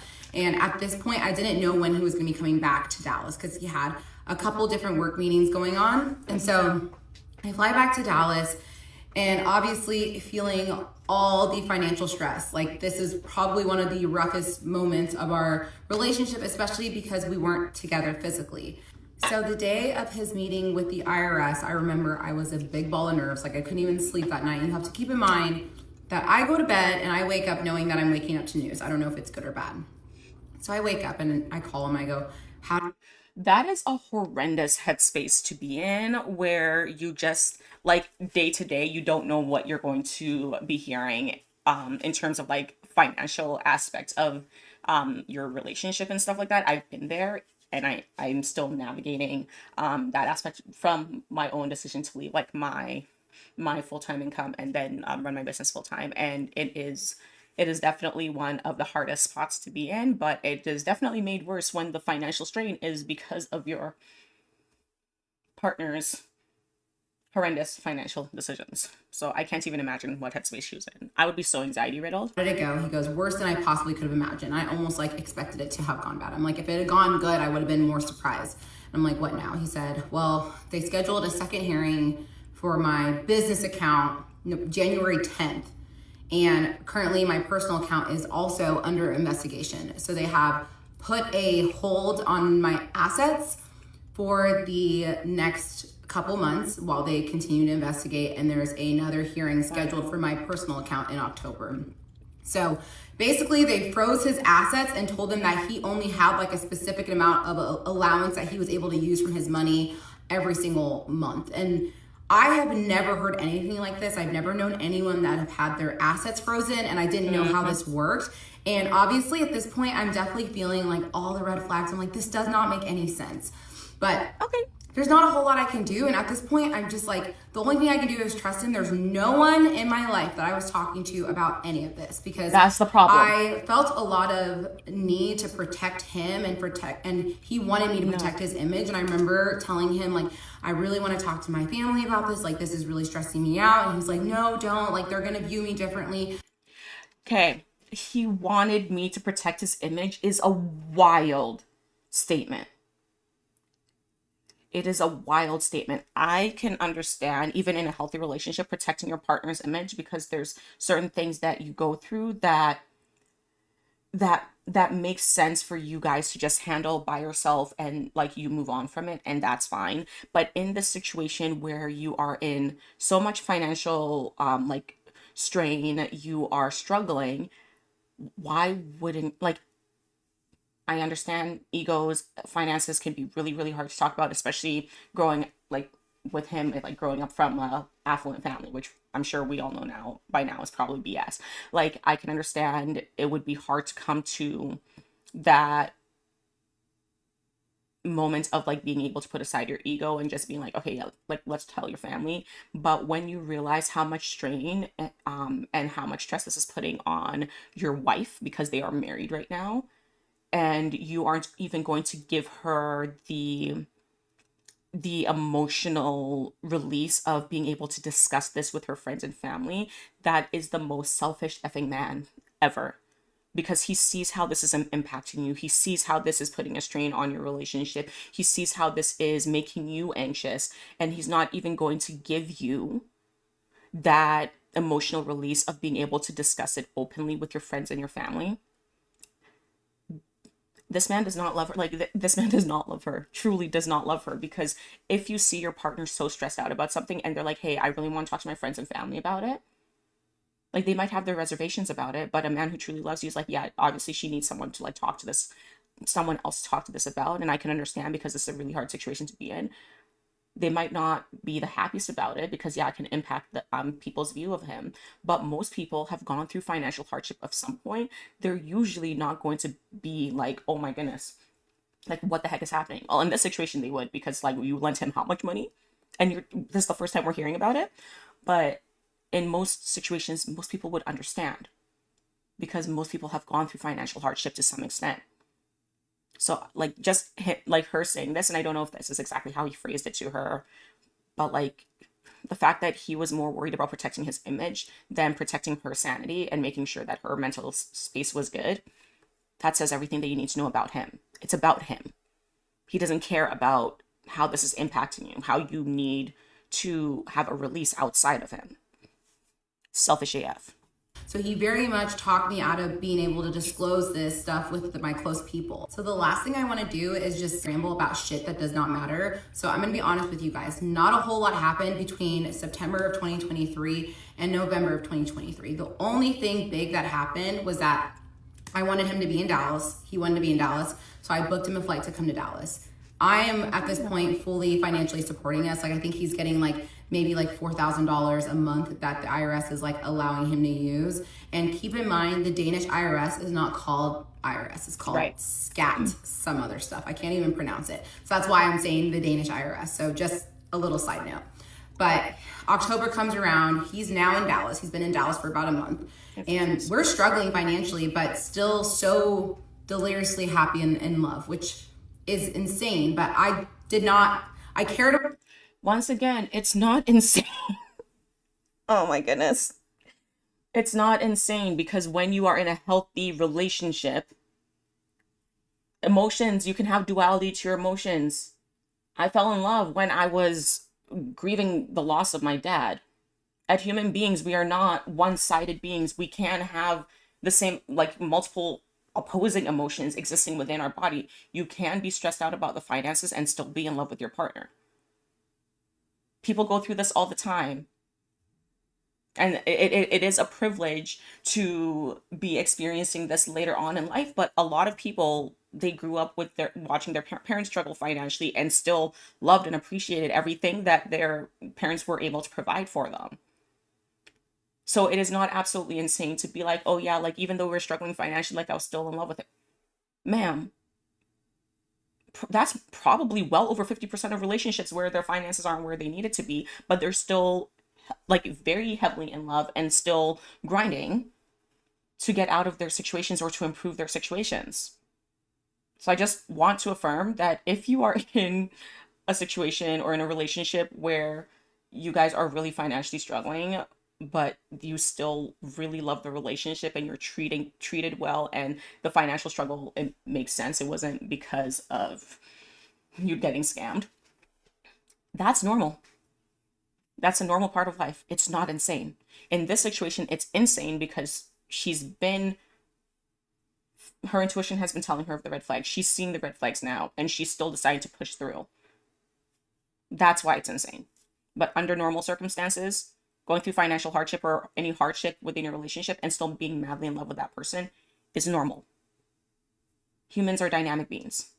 We can't experience opposing emotions in the same body, in the same day, in the same hour.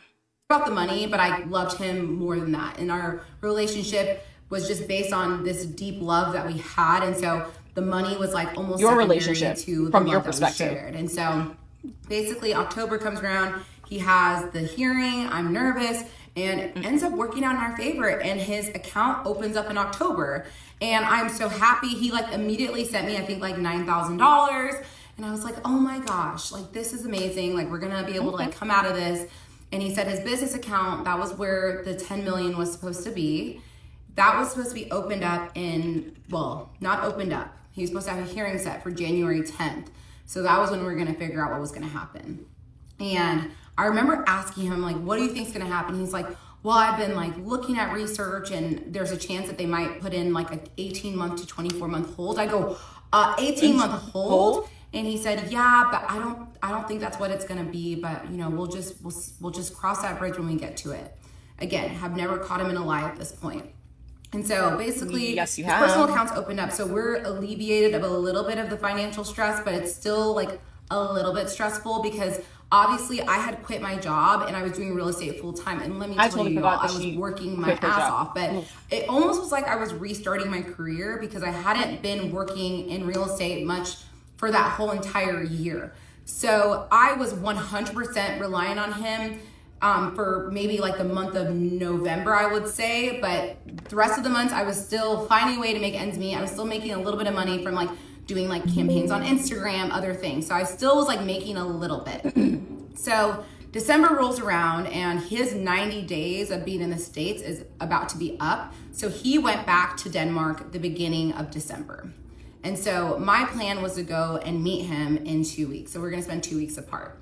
And so he's in Denmark for about a week and he sends me a message and he says, my dad's back in the hospital. And I was like, no, no. And so at this point, the plan was for me to go to Denmark and spend Christmas with his family. And this is gonna be my first European Christmas. And I was so excited for the Christmas markets and all the things. But obviously that's not the most important thing. The most important thing is making sure he's okay, making sure his dad gets better. And so I'm going through all these emotions. Number one, I'm missing him. Number two, he's dealing with all of this and we have each other's location. So I can see that he's physically at the hospital in his hometown. So I can confirm that. And so obviously the plan was for me to come in 2 weeks. And he asked me, he's like, what are your thoughts if I move up your flight for you to come in a week? And I said, obviously I need to tie up some things for work, but I would love to be there for you. And he said, okay, like then let's do that. And so I moved up my flight. My sister was watching my dog and I leave. And at this point, the plan is for me to be gone for now 3 weeks. I was originally gonna be gone for 2 weeks. Now it's 3 weeks. And we're still feeling a lot of financial stress. But at this point, like I had like 3 deals in the pipeline. So there's money that's gonna be coming in. But obviously we're still stressed out because like money's coming in. That does not mean the money's there. So we were like up to date on like bills, but still 100% stressing out. And so originally the plan was my ex said that he really wanted to go stay at this hotel called Hotel d'Angleterre in Copenhagen for 1 night before we went to his hometown to like be with his family. Cause his mom had said, I want you guys to just enjoy 1 day in Copenhagen in the Christmas markets before you come home. And so we were like, okay, we'll do that. And so he hadn't booked any of the hotels or anything. And like the day before I'm flying out to Denmark to go see him, he tells me that he just got charged this huge insurance payment for his 2 apartments. Obviously, he sold the apartment complex. What is and his that? 2 singular apartments that are rented out. He got hit with an insurance payment. Oh my gosh. And basically it wiped out like everything he had. So again, I'm annoyed. At this point, I'm just like sensing that a lot of this stuff is just bullshit. But I also am just like, it's the holidays, his dad's in the hospital. So I almost feel bad like coming at him whenever he's already dealing with so much. And he had said that his mom had given him money for like hotels, dinners, things in Copenhagen. She was fully aware of like the insurance payment and the financial position he was in, and she wanted to help. And again, she just wanted us to enjoy Copenhagen for one day before we came back. So we take the train back to Aalborg, and a good family friend picked us up from the train station. We went home, we had dinner, and then immediately we go to the hospital, see the dad, and like he looks sick, but he looks like he's like in decent spirits. And they said he was gonna be home for Christmas. And so we were really, really happy about that. So over the course of the next couple days, we're going to the hospital like 2 times, sometimes 3 times a day, just to like take his mom there, check on the dad, make sure everything's going okay. And then the dad comes home, and like obviously he's super weak and we're like helping him around. But regardless, we had a wonderful Christmas. And even though like we didn't have a lot of money, and I remember like I got him very, very cheap Christmas gifts that year, and same thing for me. I actually told him like, you don't even have to buy me anything, like the gift is being here with your family. And he got me a few small things, but regardless, it was fine. And the day after Christmas, we had gone to a champagne party at one of his friends' homes, and you know, I was excited. It wasn't very often that we like went and like hung out with like friends of his. It was very, very rare. And so we went and we were having a good time. And obviously I didn't know a whole lot of people that were there, but his best friend, the one that he was with when I met him in Croatia, he was there. And we were just chatting outside. And before we had left the house, my ex had told me, I really don't want to go out tonight. Like I just want to go to this party and then come home. And I said, that's totally fine. And so we're at the party, we're outside, just hanging out and talking to his best friend. My ex is inside the home, and his best friend tells me, he goes, you guys should come out tonight, like please come out. And I was like, honestly, I'm down to go out, but my ex doesn't want to go out. And that was really weird for him because he always is down to like go out and have a good time. So I already thought it was a little strange. And then his best friend looks at me, he goes, oh, he probably doesn't want to run into any of his enemies from his past gambling addiction. And this is why you always meet the friends and the family before you decide to be someone's wife, let alone the girlfriend. Because they will share info like this with you, especially if they see that you have good intentions with their friend or their son.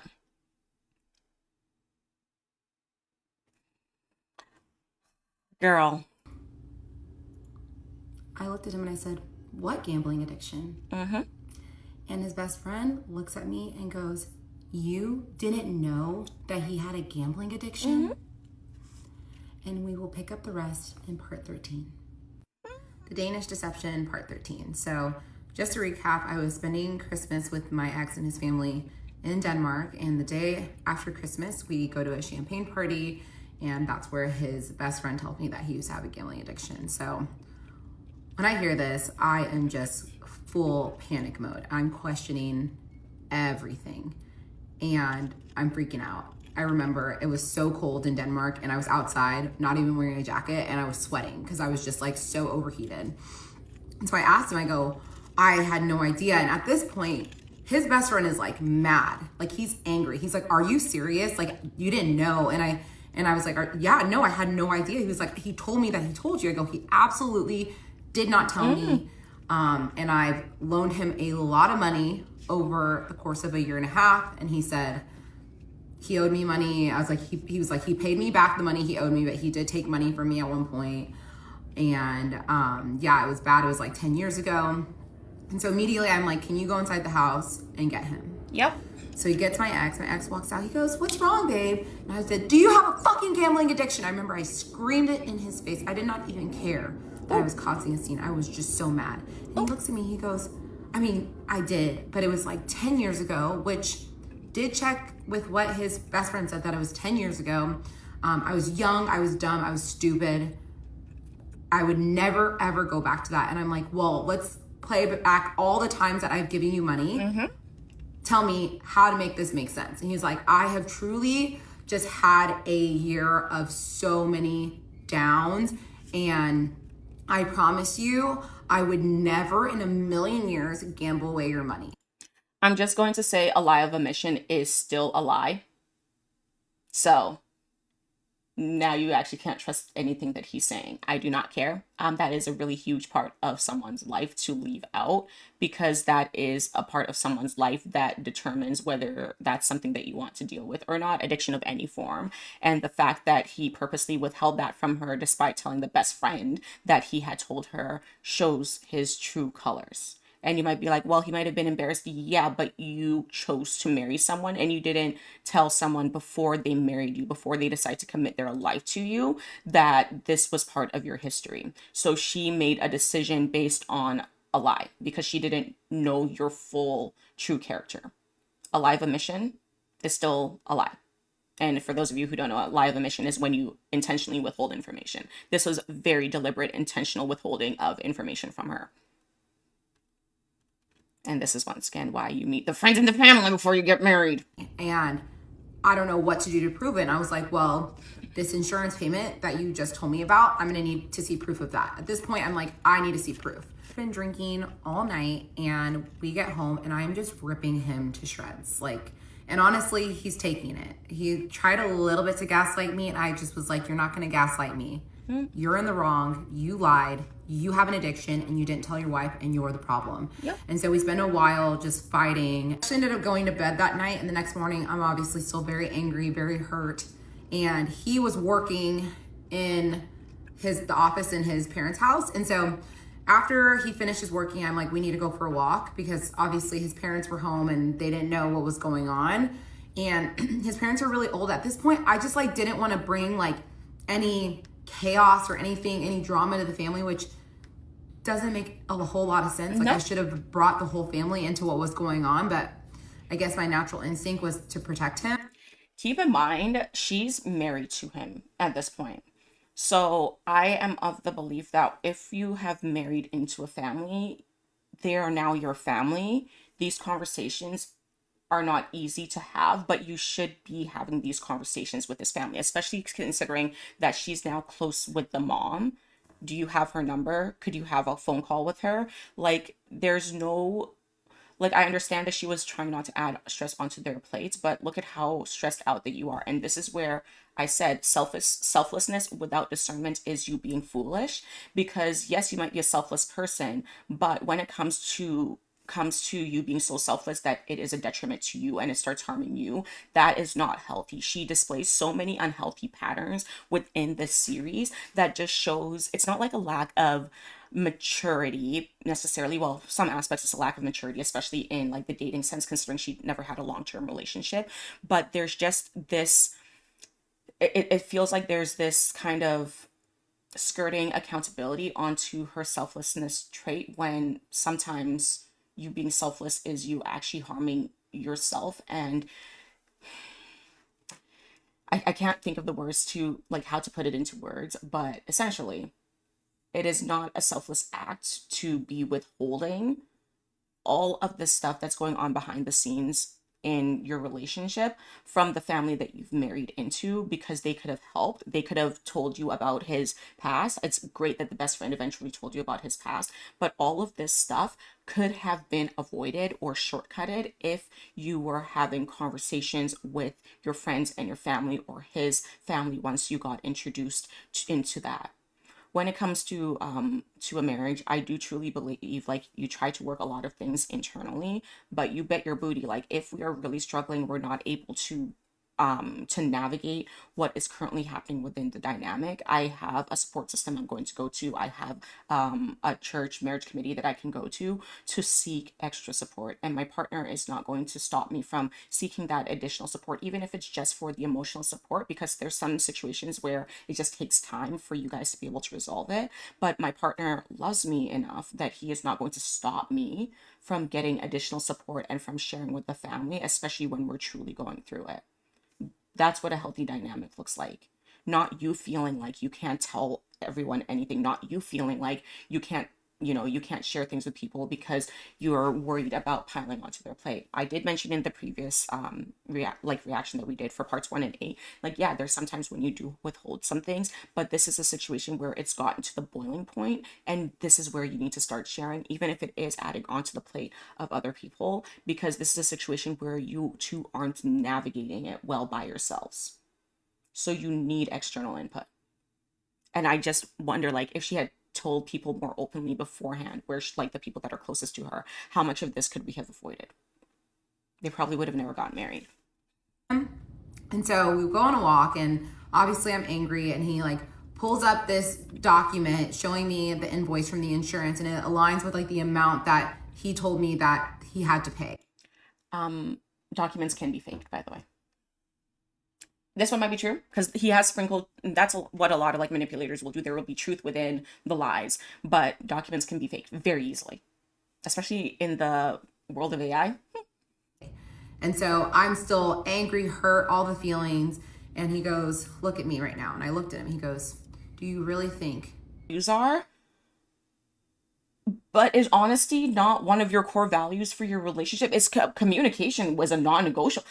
You purposely withheld information from me. You lied to me about what the relationship between you and your sister looks like, first of all. And now I'm finding out that you had a gambling addiction that you purposely withheld from me. You lied to your best friend and told him that you told me. You purposely, intentionally withheld information from me. The moment that I know that, what else are you capable of hiding from me? What do you mean you've never seen a side of him? This is a side. intentionally or unintentionally?" Like, I feel like he always had my best interest. He didn't have your best interest at heart when he purposely withheld information from me about his past gambling addiction. He didn't have your best intentions at heart when he asked you to not talk to your friends and family about something, that the financial strain that this is putting on you.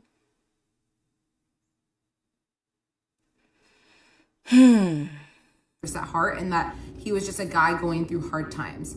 So maybe it's because I'm brainwashed at this point, but I end up deciding to believe him. And especially because he showed me proof. I also asked to see his bank statements, and everything checked out. And so I let it go. And I said, "Okay, well, do not ever lie to me again. You're my husband, I'm your wife, and you're gonna be honest with me going forward. And if I catch you in a lie again, like, we're gonna have some problems." Already had plans to go to Budapest. The cognitive dissonance is actually effing insane, because she was saying, like, I haven't never seen a side of him like that was like that didn't have my best interest at heart, however she phrased it. And then she follows that, like, ends the conversation with, like, "Do not ever lie to me again." Make it make sense. Has he shown you only good sides, or has he shown you a good side and now you're seeing a bad side and you're choosing to ignore it? Do not ever lie to me again. Is that a man who has your best intentions at heart if he intentionally lied to you and his best friend? Us for New Year's, that following New Year's, and we found some really cheap flights and a cheap hotel. Honestly, we didn't spend a whole lot of money on that trip, and that's part of the reason why we went. But we went there for New Year's, had a good time. As you can probably imagine, I paid for that entire trip. After Budapest, we went back to Copenhagen for one day, and then I went back to Dallas, and he stayed in Copenhagen because he had a bunch of work meetings. I'm home, and obviously stressing about this upcoming hearing with the Danish IRS, SCAT, or whatever it's called. And I knew it was on January 10th. And I kind of wanted to wait and see if he would bring it up, because a part of me was like, I feel like he's lying about all of this. And so January 9th comes around, and long and behold, he says, "Oh, my hearing is tomorrow." And I'm like, okay, he's telling the truth about that. Because if he had just like breezed past the date, I would have felt like, okay, he's lying about this whole everything, the business account. And so he tells me the next day he has a hearing. Again, I go to sleep. ball of nerves, wake up the next morning, ask him, how did the hearing go? And he said, they ended up deciding to put an 18-month hold on my account. And I'm like, oh, this is so frustrating. Like, I'm just so frustrated. I feel like nothing is going our way. And he said, listen, it's only 18 months. You're doing well at this point. Like, I was doing well with real estate. And he's like, I have my job and, you know, I don't foresee any crazy things happening. So we'll be fine. Don't worry. We'll be okay. And obviously at that point, I wanted to trust him fully, but I also didn't. So I told him I need to see proof of this. And that's when he shows me email confirmation from his lawyer confirming that there was an 18-month hold on this account. And I saw the email. Fast forward to February 10th. It's our anniversary. And so we decided we're going to go out that night. And I remember we like talked originally about maybe going on a vacation. But then we ended up canceling the vacation just because we wanted to save some money. And so we ended up just being here for our anniversary. And so we went to a nice restaurant here in Dallas, one of our favorite ones. And we go to dinner and he's ordering like really expensive wine. Like I think he ordered like a $400 or $500 bottle of wine. And I was like, what are you doing? He's like, it's our anniversary. And I'm like, I know, but we need to be saving money. And then afterwards, one of my good friends was at a cocktail bar and said, hey, you guys should come and meet us. And we were like, sure. I asked him if he was down. He said, yeah, let's do it. So we go and we go to this cocktail bar. My friend is there. She's celebrating a birthday of another one of her friends, someone that not super close friends with. And they're with like a big group of girls. So I just went to go say hi to her, see her, say hello. And before I know it, my ex is like, I'm going to buy everyone around his shots. And we're at a cocktail lounge. It's like kind of expensive. And I'm like, is that really necessary? Like, I feel like, and I looked around and everyone had a drink in their hand. I'm like, we don't need to do that. He's like, oh no, it's her birthday, let's do it. I'm like, you don't even know who that girl is. Like, why does it matter? And I remember just being super annoyed because I knew he had just spent like $800 at dinner and we're at this cocktail lounge and I realized like he's running up a bill here and he's just chugging old fashions. And he wasn't the biggest drinker. Like he drank and sometimes he would get like really drunk, but it was like pretty rare. And most times he could drink and handle his alcohol very well.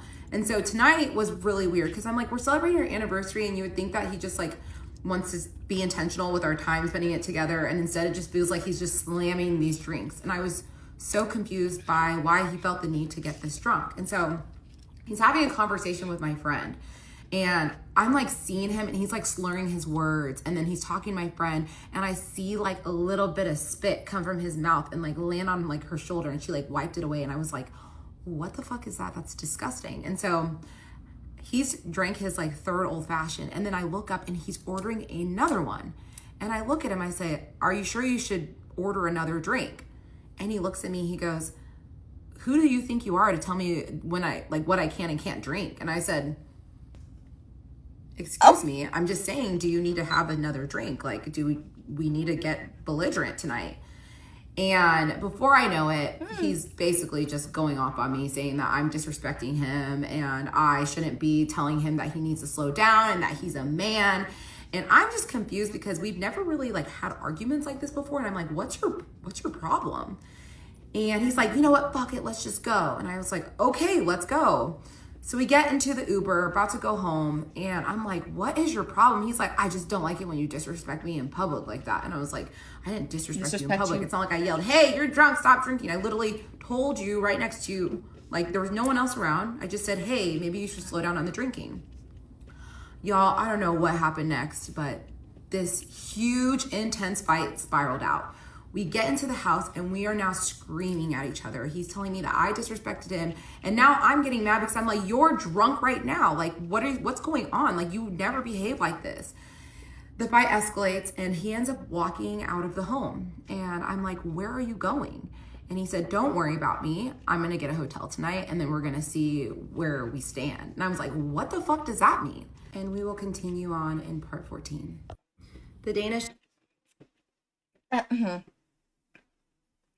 There are so many things I could say, but okay. Yeah, the financial irresponsibility again popping up would have been well, like why are we buying everyone shots? Okay.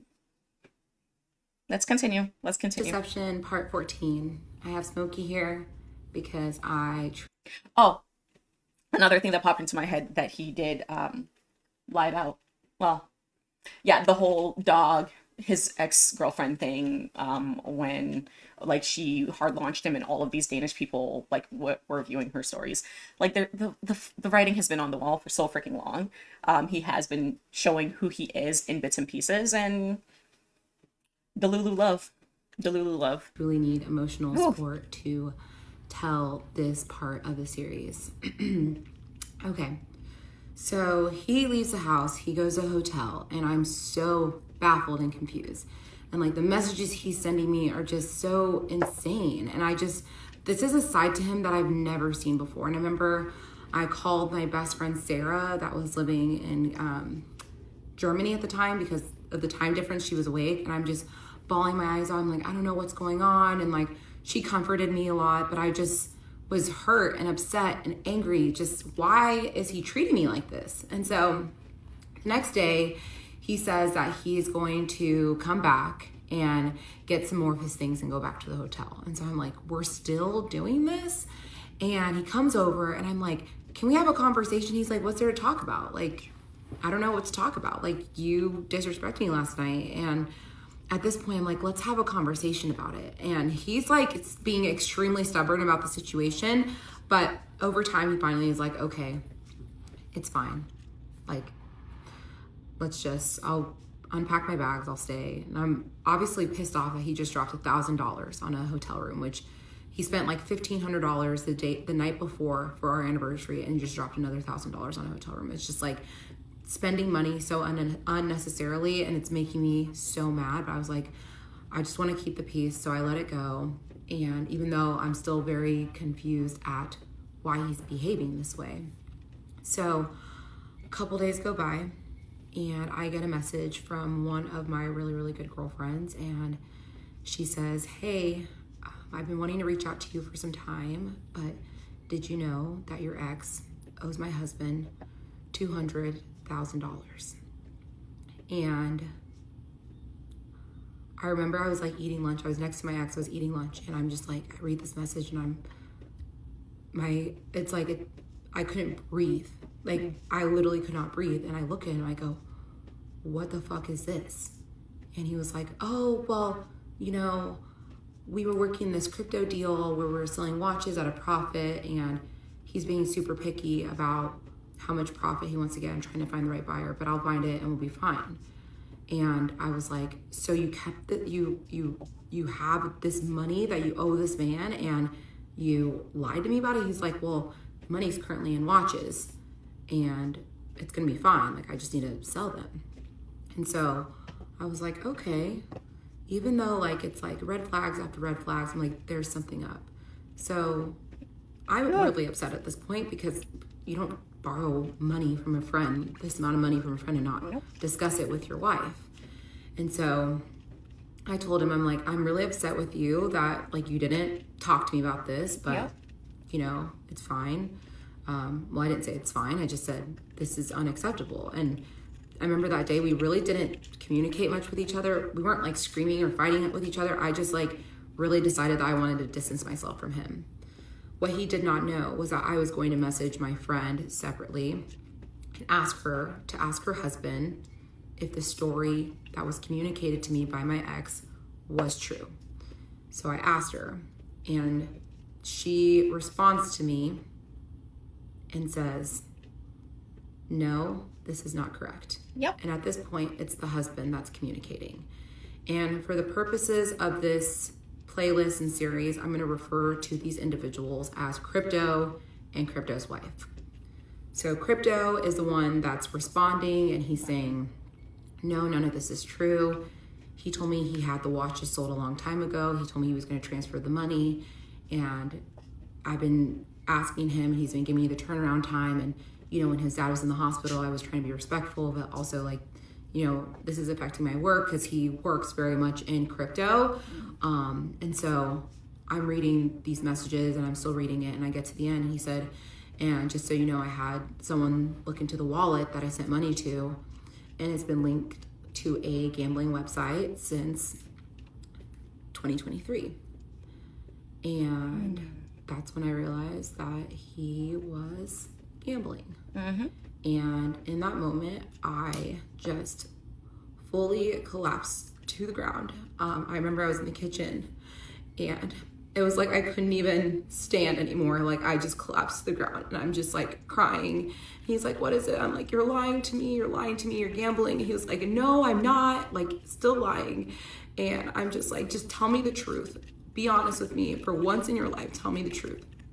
And he's like, I promise you I'm not gambling. And then I grab his face and I pull it to me and I scream in his face. I said, tell me the fucking truth. And he looks at me and he goes, okay, I've been gambling. And honestly, I was just quiet. Like it was just 30 seconds of just silence. And this next part is gonna make you all a little confused, but I actually had a showing 30 minutes after that exact moment. So I went upstairs, I changed, and I grabbed my keys and I left the house and I went and showed a house. And it was the most bizarre thing ever. Like I was in front of clients smiling. No, this is actually very normal. Especially if you're someone who falls into hyper independence. Well, it's not very normal. I shouldn't normalize that because it's not the healthiest thing. But sometimes we can use work as an escape, and sometimes you just need an escape. And sometimes you also just like, you don't want to address the reality, so you want to get back to a sense of normalcy. And work can be like the easiest distraction for a lot of us, especially if we are hyper independent people. So it's not at all surprising that she went to work and was just, I'm gonna fake it till I make it. Very, very common. Even though not healthy. Everything around me felt like it was crumbling. So he's obviously texted me like, please, like come home after your showing, like I want to have a conversation. And I'm saying, right now I just feel like I can't talk to you. So I went to a park and I called my best friend Natalie and I told her, I was like, hey, I have some news for you. She's like, what's up? You can talk to me. And I told her, I said, he has a gambling addiction and I just completely lose it. Sorry, you guys, I get emotional at this part. Yeah. I just completely lose it. And like, Natalie's my best friend. I love her so much. And just being able to like have someone finally to like be open and honest about what was happening made me feel so good, because I felt like I could just release everything. Yeah. And she was 100% there for me. She lives in New York, but she was like, whatever happens, I don't give a fuck about him. I give a fuck about you. So where do we go from here? And I was like, I don't know where we go. Like, I'm with this man that I love more than anything in the world. I find out he's been lying to me. I find out that he's stolen money from our friends, and I'm just like completely wrecked. I'm like, I don't know where to go from here. Yeah. And she's like, something you need to know is that this is the rest of your life. This is it. This isn't something that just goes away. This is addiction. And she had experience with a gambling addiction specifically and has seen the damage it's caused. And so she said, this is the rest of your life. Whatever you decide, I will support you, but this will be the rest of your life. And so after that, I go inside the house and he's like, I want to talk. And I'm like, I like still was not ready to talk to him. But I decided to call Crypto's wife, who's my good friend. And I talked to her on the phone, and the first thing I said, I just started bawling my eyes out. I was like, I'm so sorry. Like, I felt so much guilt, like, that I didn't know that all this stuff was happening, and I had no idea. And I just told her, I'm so sorry. And let me just take a moment and tell you, I don't know if Crypto and Crypto's wife are gonna come forward, but they are two of the most beautiful people I've ever known in my entire life. And after what they went through, like, they had every right to like go to the police and ruin our lives. And instead they had empathy and they had love for me. And they were just like, whatever we can do to support you, like money comes and goes. Obviously we'll figure that out later, but what can we do to support you? And I just was like, I don't know how to be with someone that lies to me and that I don't trust. Like, I don't know what to do, but you know, at the same time, like, I got married. We said our vows and we said in sickness and in health, and this is a sickness. And I have no experience with addiction at all. None, zero. Like, I don't even know where to begin. And so I just start doing research and like looking at like podcasts and reading books. And at this point, I'm still very much distancing myself from him. And then I look up a Gamblers Anonymous meeting, and I find one here in Dallas, and it was an open meeting happening. And I told him, I said, you know, it's still really hard for me to like talk with you, but let's go to this GA meeting. And so we go to the GA meeting, everyone's like going around circle, telling their stories. I'm just bawling my eyes out during this whole entire thing because I'm hearing like the saddest stories, and I'm hearing like the most beautiful success stories. And so in a way, it like made me... I'm just going to say I am really happy that she took this step. I feel like in a situation like this, because she ended up already marrying him, and she does value marriage, it's good that she tried her best to make it work by trying to get him help. If this was boyfriend, girlfriend stuff, bounced, would have been gone. Ain't no way. But this is also the consequences of you not being forthcoming with where your relationship is at with your closest people. She's talking about how like Natalie is her best friend. Like, she's so like, why could we not bring Natalie into this? And this might have been the emotional manipulation part of the relationship. I know that we're not getting all of the insight, but we know that at one point he was asking her not to share things with her friends and her family, and that's not normal. Once again, a partner who genuinely loves you, who wants the best for you, they're going to care about your emotional well-being. And if you're saying, hey, I need to share this with someone just to get it off my chest and just to process this better, even though they might have their reservations about it, they're going to say, like, I get it, go and do it, because they want the best for you. I feel so bad for her. And at the same time, this all, like, a majority of this could have been avoided if we had been making sure that we met the family, making sure that we met the friends, and sharing the full extent of what is going on with like a couple of like your most trusted people. And she has that around her. She has a friend like Natalie. So when the decision to not share what was going on with the person that she can trust with this information, that is so freaking sad, because this could have been avoided. It sounds like Natalie's someone who has a good head on her shoulders. Like, she could have probably spotted the red flags, especially knowing that now we know that she's dealt with gambling or like addictions before. The resources were there for her to tap into. And this, like, if you're going to marry someone, at least have that one person that you can fully divulge things to make sure that you are not missing flags. Understand the depth of what I was going through, but it also gave me hope. And so I, for some reason, still felt like there was like a lot that I didn't know about him. Like, there was stuff missing in my gut and my soul. And I kept asking him, is there anything else you need to tell me? Is there anything else you need to tell me? He said no. At this point, I am still in constant communication with Crypto and Crypto's wife. And Crypto tells me, I was wondering, how would you feel about me hiring a PI to look into his past? And I said, 100%, please do it. Yep. And we will continue on in part 15. Let's go. Crypto and his wife sound Deception, like, oh, I love the purple on her. Yeah, Crypto and... In our relationship, I would say I was happy 90% of the time, despite the financial struggles that we were going through. And he was what I thought was a very selfless and caring individual. And the other people in my life would also attest to that. There were a lot of times that he did not have money in his account, but when he did, he was very, very generous with it. He was the type of person that would buy whatever people need, would treat them, and I viewed him as selfless. He also was the type of person that would drop anything at any time to help someone in need. So because of those reasons, I truly believed he was a good quality human. I now know that a lot of those things were self-serving, but I wanted to make a note of that so that you guys didn't think it was just like all bad and all like money exchange every single day. It was not like that at all. The other you know what? Let her finish the disclaimers and I'll continue. thing I wanted to bring up is the comments. Obviously, I've gotten some negative ones and some positive ones. I want to speak on the positive ones first. Thank you so much. I did not expect to be receiving this much empathy and compassion, and I just want to say thank you. It means the world to me. So thank you so much. And I wanted to speak on the negative ones as well. Obviously, you know, I made some choices that I deeply, deeply regret. I wouldn't be doing this series if that was not the case.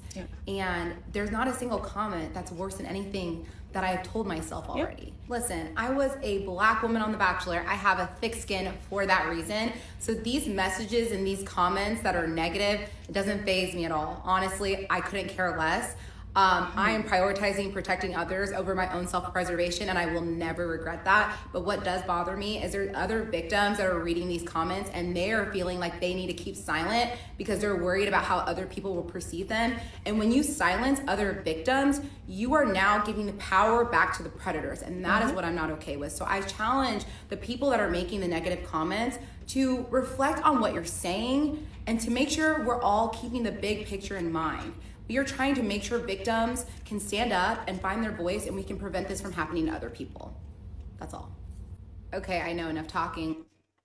I get where she is coming from, and it's whenever someone is like saying, oh, like these are negative comments without giving like specific examples of what they're referring to, I take it with a grain of salt, because for some people accountability can also feel like hate or negativity. I witnessed this with I think it was Cruel World Happy Mind, where she did a video on Ethan Klein, and the comments that were holding her accountable for her actions, where she insinuated that Ethan Klein could be potentially a PDF file despite the fact that he has kids, and she didn't walk it back. Like, those constructive criticisms and valid critiques of her insinuating a man with a family could be potentially a PDF file, and his wife could also be, without any actual proof, she saw that as hate. So whenever someone's like I'm seeing negative comments and they're not elaborating on what their perception of a negative comment is, I do take that with a grain of salt, because there is a lot of constructive criticism that can be given for her actions, and I've been doing that throughout this entire series. And for people who are victims, as someone who's been through a narcissistic abuse relationship, I will fully admit that there were red flags that I intentionally ignored in the guise of being, oh, I'm so in love. And as a victim myself, I can fully attest to the fact that, yeah, when you get swept up, you get swept up. But there are ways to avoid or to reduce the harm that comes to you if you end up with someone like this. One of those things is making sure that you have trusted friends and family that you can talk to about this stuff. Or if you don't have friends and family, like a community like your church, they can talk to you about this stuff, so that they can give you an outsider perspective, especially if you know you're someone where when you fall super hard.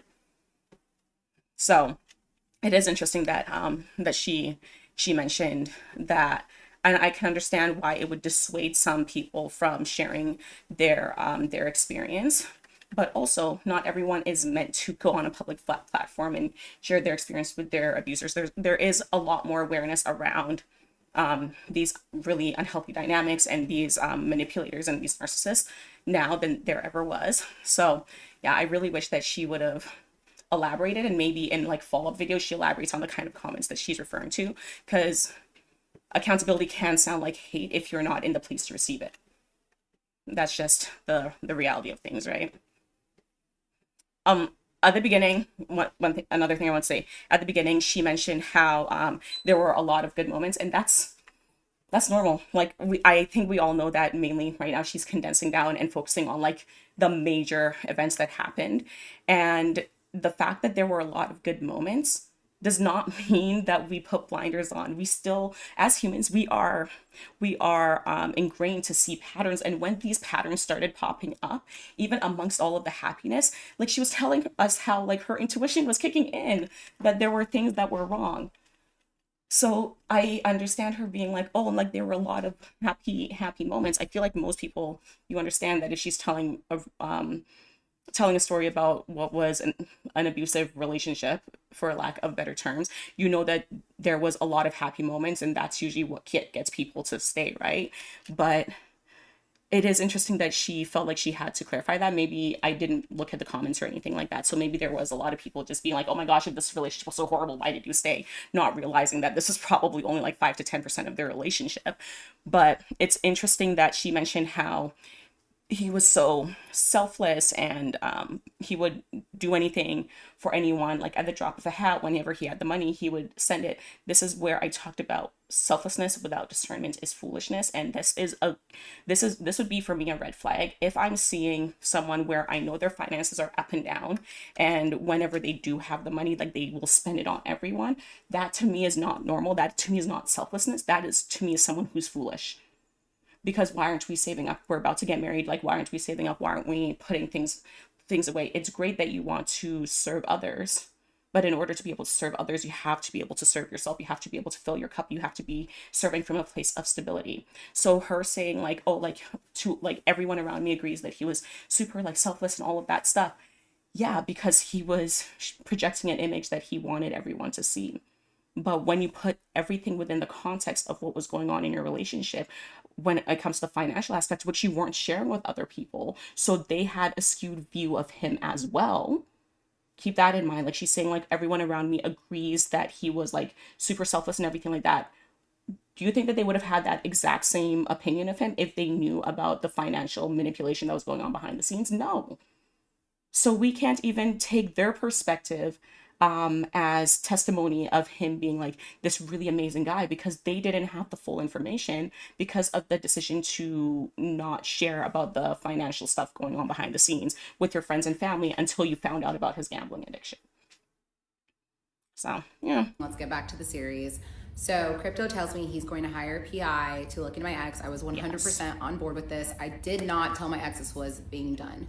So those few days where I was waiting for the results, I remember just being so nervous. I'm like, I don't even know what's going to come up. Like, I feel like, do I even know this man? And so after a couple days, Crypto sends me a text and he says, okay, here are the preliminary findings. The first thing was that there was no criminal history found whatsoever. So that made me feel a little bit good, because I was like, okay, maybe this situation with Crypto is kind of like an isolated incident and it's not like as bad as I think it is. Like he didn't like con like a ton of people in Denmark. And then the big thing that he found was that my ex did not go to the Olympics, not once and not twice. And when I found this out, I was sick to my stomach. And the first thing that I felt was embarrassment, because like, why did I not look this up? And I think the reason why I didn't look it up is because the way he downplayed it, like, oh, I didn't play, I was like backup of the backup. It just was like an afterthought to me. It's also why I didn't like bring it up to other people. There's a lot of people that didn't even know that he mentioned that he went to the Olympics, because I didn't really talk about it, because it was like I said, it was an afterthought. And so I was just deeply upset by this information, just to know that someone could lie about something like this. I was like, this is truly... He lied about a gambling addiction. We're surprised that he lied about him going to the Olympics. I'm not, that one's like the least of my concern. We're surprised that he... Girl. The lie about the gambling addiction should have been the nail in the coffin. I'm surprised that she's more shocked by the fact that he lied about the Olympics. Which I clocked, by the way, that it sounds like that was just a lie made in the moment to make him seem more important than he is. Girl. Sick. When I received this message, I was at an open house, and luckily it was a vacant house and there was no one in this home, so I had my time to do some research. And I start looking through our WhatsApp messages and videos, trying to just reflect on all the things that he told me. And I see the photos that he sent me of his apartment in Copenhagen, the one that he had sold a year prior. And so I downloaded the photos, and then I reverse Google image searched them, and it pulled up an interior designer's home in Germany. And that just fully sent me completely, because obviously this Wait, is the house I missed that. Sorry guys, let me go back. And so I was just deeply upset by this information, just to know that someone could lie about something like this. I was like, this is truly sick. When I received this message, I was at an open house, and luckily it was a vacant house and there was no one in this home, so I had my time to do some research. And I start looking through our WhatsApp messages and videos, trying to just reflect on all the things that he told me. And I see the photos that he sent me of his apartment in Copenhagen, the one that he had sold a year prior. And so I downloaded the photos, and then I reverse Google image searched them, and it pulled up an interior designer's home in Germany. And that just fully sent me completely, because Obviously, this is a house that he just purchased and sold and made that $500,000 in profit, and half of it went towards the tax bill and half of it went to his friend's plumbing business. And so I'm just like, this is so sick and disgusting. I can't believe someone would have the audacity to lie about this. So I go back home. He actually was at the gym, so I'm just home spiraling, waiting for him to get back. And he walks in, and the second he walks, I don't know if it's just me, and maybe because I have been through a narcissistic abuse relationship, and I trust, but I have initial high skepticism until I can. She even in a long-term relationship, like I'll usually verify a lot of things, and that might also just be the entrepreneur in me too. But I'm shocked that this, like, we didn't reverse Google search the apartment before. Like, I'm obviously we're co-working while we're doing this, so I missed the fact that she'd gotten pictures from him, especially when it's like a huge like financial thing. Like, why didn't we reverse Google search? And we'll give her grace again, because I understand that she was younger, first time being in a long-term relationship. She really just thought that she could take this man's word for every single thing. And I do want to watch, like, figure out like what season of The Bachelor she was in, and maybe just like go through the parts that she was in, because I'm curious as to what she experienced then. Because you would think like a show like The Bachelor, where there is usually like lying and manipulation and stuff like that going on, that would make you more of a skeptic. I'm genuinely, I'm shocked that she had the pictures and she didn't reverse image. It's one of those things that it just like takes a couple seconds to just verify this information. And I'm also trying to be mindful, like, okay, we're not victim blaming, but at the same time, accountability for your own safety, for your own well-being, to make sure that this man, like what this man is saying, is true, especially when he's presenting himself to be this really big person who has so much money and everything. Like, you should be able to verify every single thing that he's saying if he is as successful as he says. Sometimes we do just want to believe a lie just because we just want to believe it. It gives us a sense of safety and security, and that can be a form of escapism. But yeah, I continue to be shocked. And I'm sure that there's going to be more revelations, and we're going to be able to tie it back to like previous moments where we're like, yeah, we knew that this was a red flag. Wow. and I immediately say, I need you to sit down, we need to have a talk. And he automatically looks kind of annoyed. He's like, what now? Because obviously we've been really going through it the past week with like, That response pisses me off so much. He's been going to GA meetings. I've been wanting to talk about his addiction all day, every day, because I want to get as much information as possible. And so he's just like, I'm drained, I'm tired. I'm like, sit down, we need to talk. Wow. So he sits down and I say, did you go to the Olympics? And he goes, yes, I did. I go, no, I'm going to ask you one more time. Did you go to the Olympics? He goes, I went to the Olympics. So I say, okay, well, I'm going to give your mom a call and I'm going to verify it with her. So I pull up my phone and I dial her number. It actually rings once. And he goes, okay, I didn't go to the Olympics. And I just remember just sitting there and just being like, who lies about something like that? And I told him, on top of that, you also lied about the apartment that you were living in. I was like, this is sick. And at this point, I'm spiraling because I don't know what's real or what's fake. So I'm just, as someone who has been in a narcissistic abuse relationship, and I do want to make sure that we are all more safety conscious, because Onika, you seem lovely. Your sense for safety is completely not there, and I don't know if it's gotten better, like your personal safety. But also, this is your first first relationship like this, so for safety reasons, one of the most dangerous times for anyone in an abusive relationship of any sort is when there is the confrontation, and then when you try to leave. The leaving part is usually where things can escalate to a point where you end up 6 feet under, right? This conversation, although you feel like it would make the most sense to have it behind closed doors, there should be safety measures in place, because when you are confronting someone you know is already lying to you and you are about to back them into a corner, you don't know how they're going to react. You already know that you don't know who the F this man is. And now you are confronting him on his lies behind closed doors. Keep in mind, he showed her a different side of him when he got drunk and got belligerent, and they ended up going at it like verbally after that trip of theirs. And now she's deciding to confront him behind closed doors, not letting any of her friends know that she's going to confront him. This could have gone like this could have been a moment where, if he was that kind of person where he goes from 0 to 1,000 and he feels backed into a corner, this could have turned out so badly for her.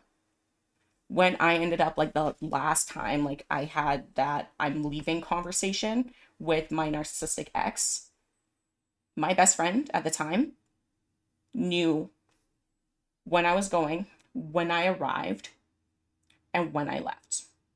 And she knew if she didn't hear back from me in 30 minutes to call the cops.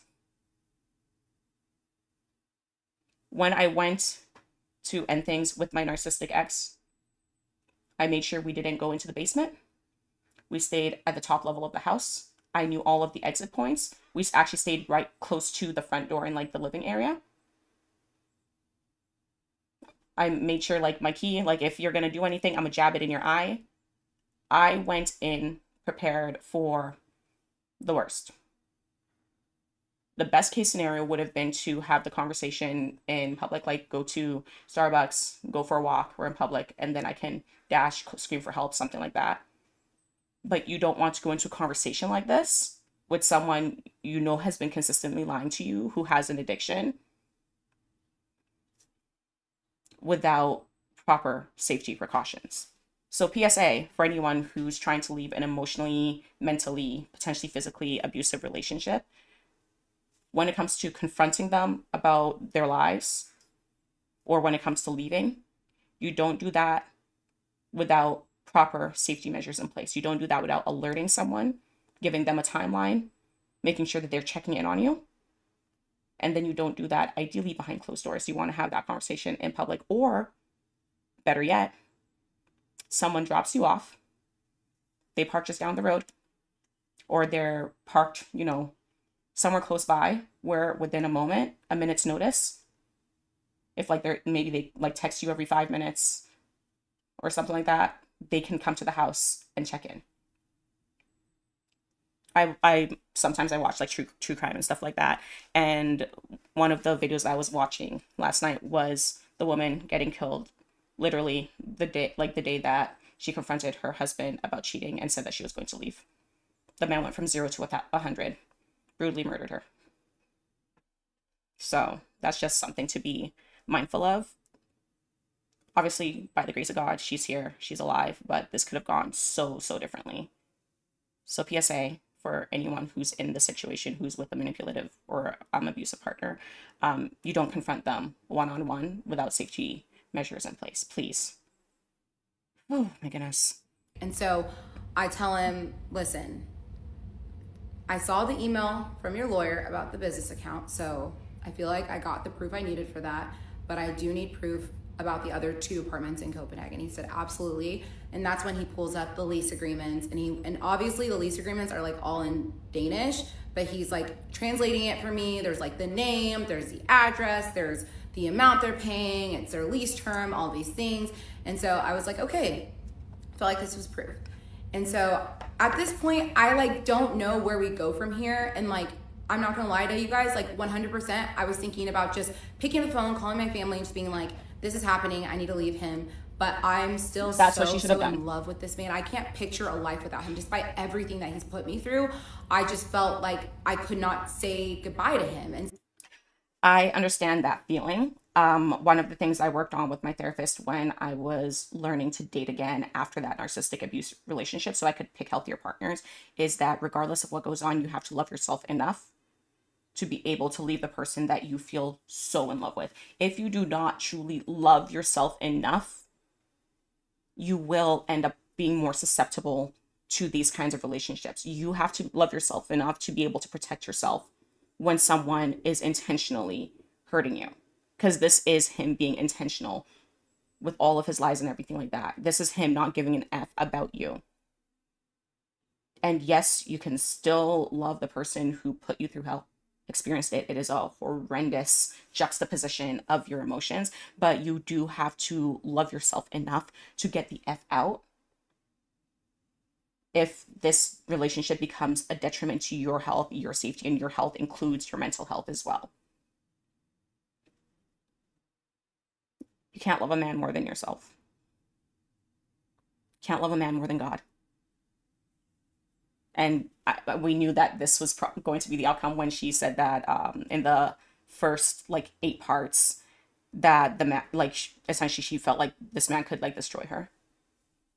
And I told you, no one can destroy me but God. It's healthy to be interdependent in a relationship, but you have to also know that, yeah, I can't survive without this person.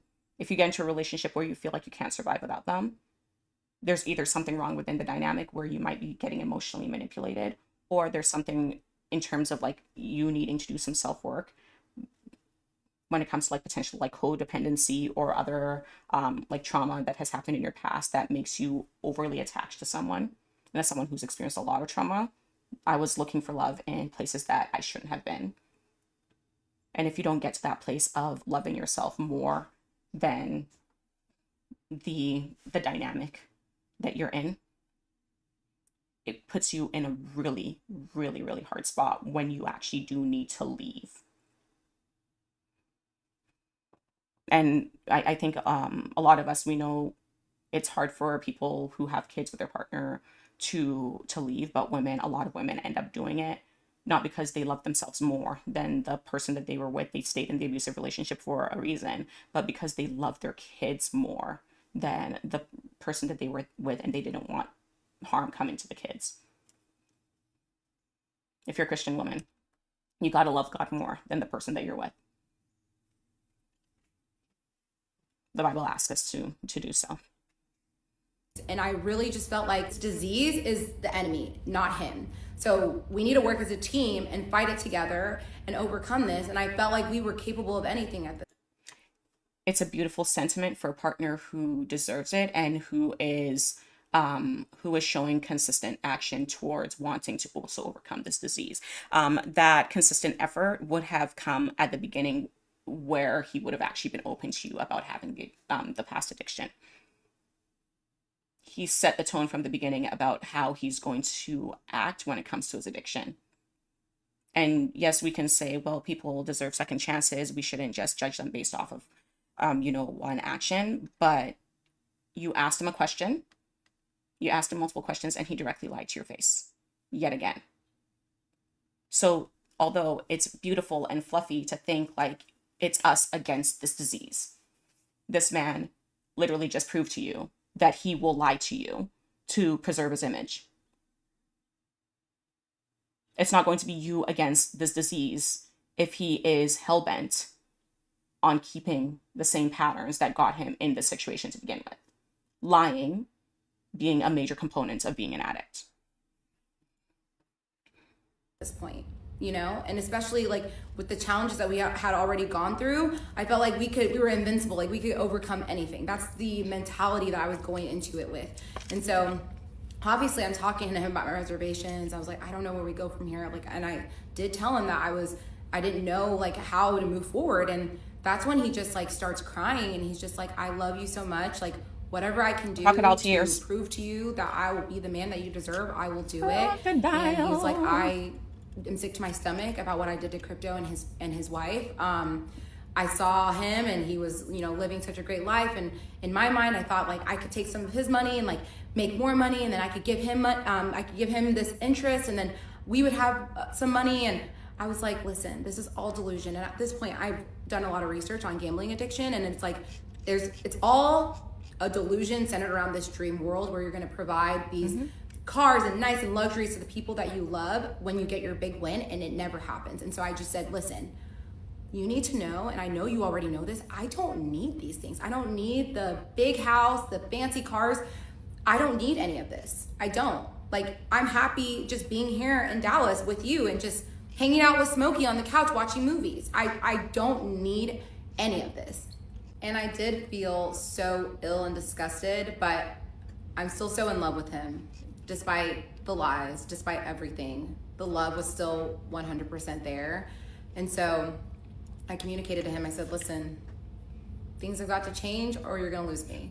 Plain and simple. And he said, I will do anything I can to keep you. And like, this is my first time seeing him cry. And as you guys can assume, I'm a very empathetic person. So at that time, I just went over to him and hugged him, and we both just like cried together for like an hour.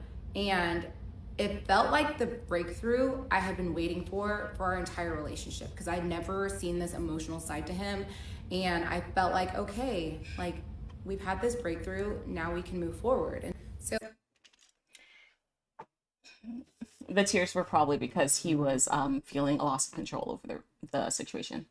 And that might sound cold of me, but once again, I've been in a narcissistic abuse relationship, and spotting the manipulation tactics, it definitely does make you more guarded afterwards. Hence why I made sure that I worked with my therapist while I was actively trying to intentionally date, so I could get guidance in what to be on high alert for versus what to relax on. Because you definitely, like some people, you swing too far to the left after going through an abusive relationship where everything becomes a red flag, when that's not the reality, right?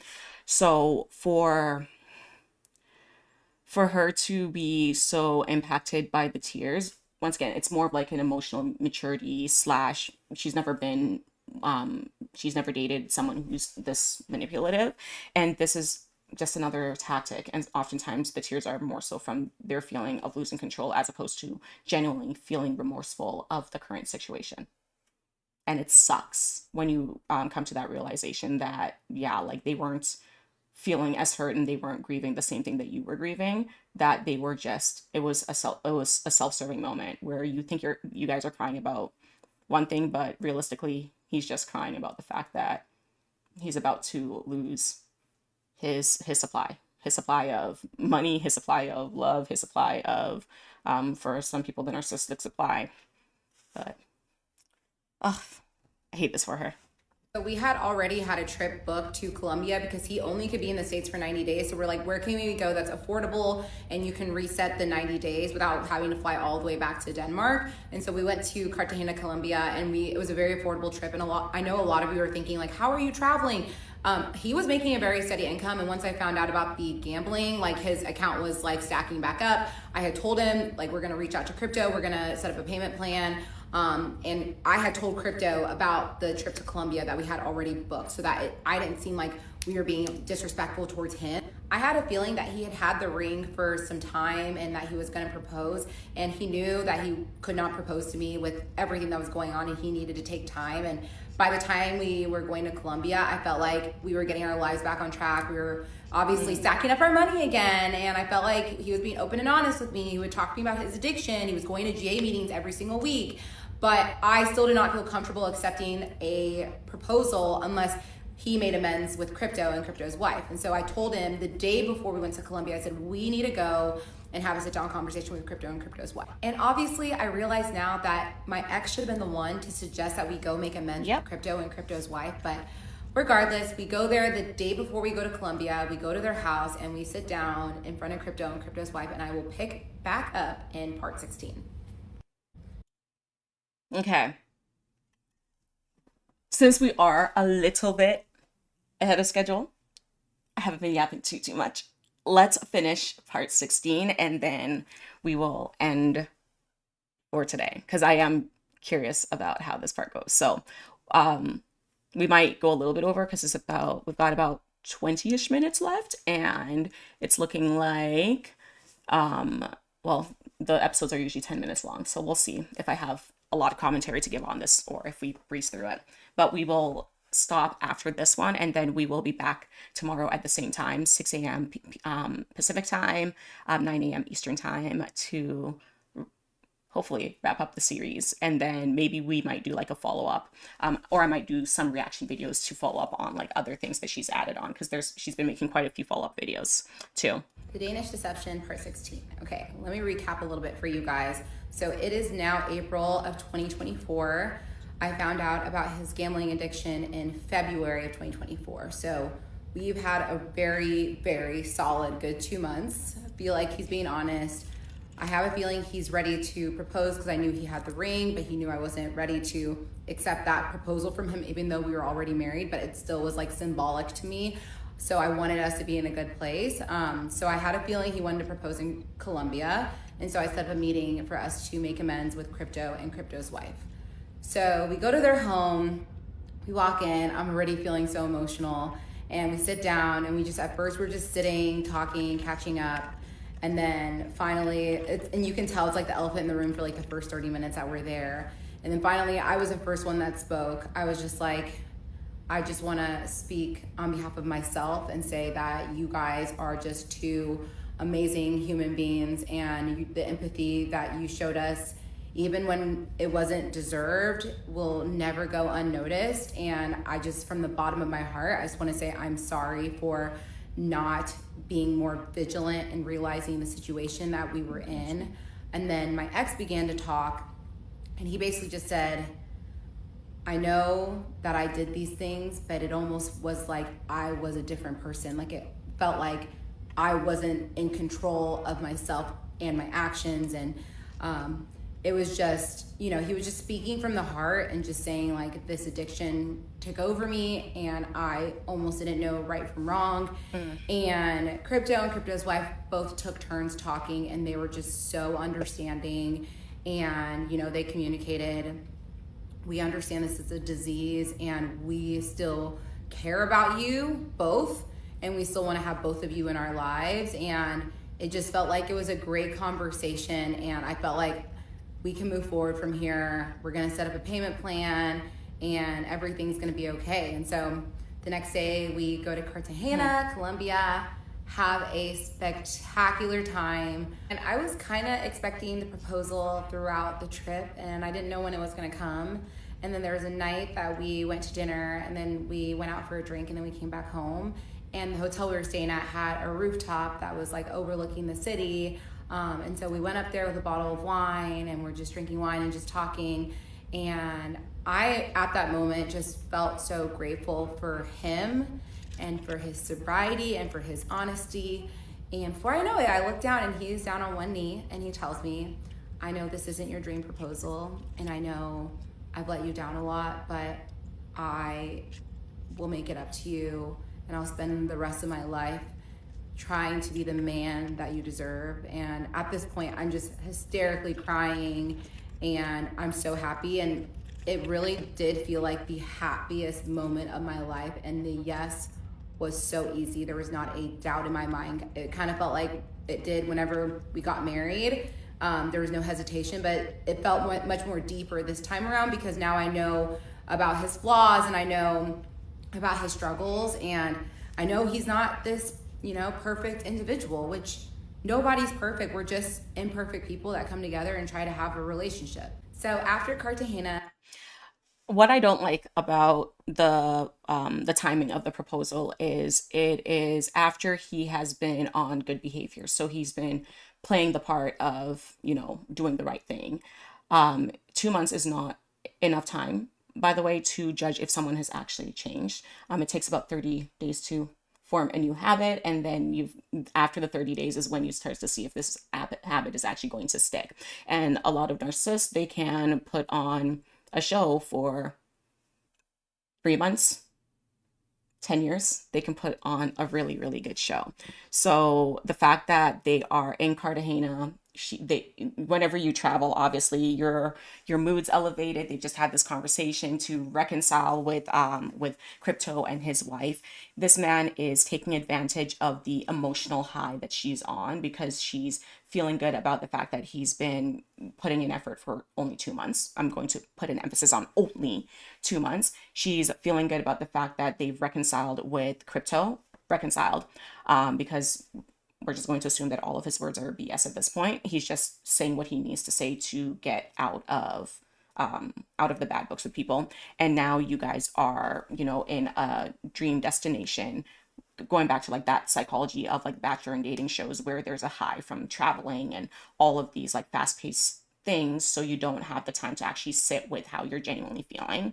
And I feel like the proposal at this time was intentional, because right now she's on a high, they're on a high. And yes, you want to propose during good times, but if he's actually taking her emotional health and mental health seriously, he would have waited until he's fully kicked his addiction. There's been like consistency in this. He's broken away from it to propose to her. And you might be like, well, maybe he, like, you might want to play devil's advocate. Like, there's no right time to propose and stuff like that. In this situation, I do believe there's a right time. And that right time would have been when he has been in GA, like going to the Gamblers Anonymous meetings long enough, consistently enough, and been on good behavior long enough, whatever that looks like when it comes to like the Gambling Addiction Association and what they recommend. They should have waited it out until he finished that program, or until she maybe talked to a sponsor or the people who are organizing it to figure out what is a healthy timeline for to be considered like clean, before he did the proposal and everything like that.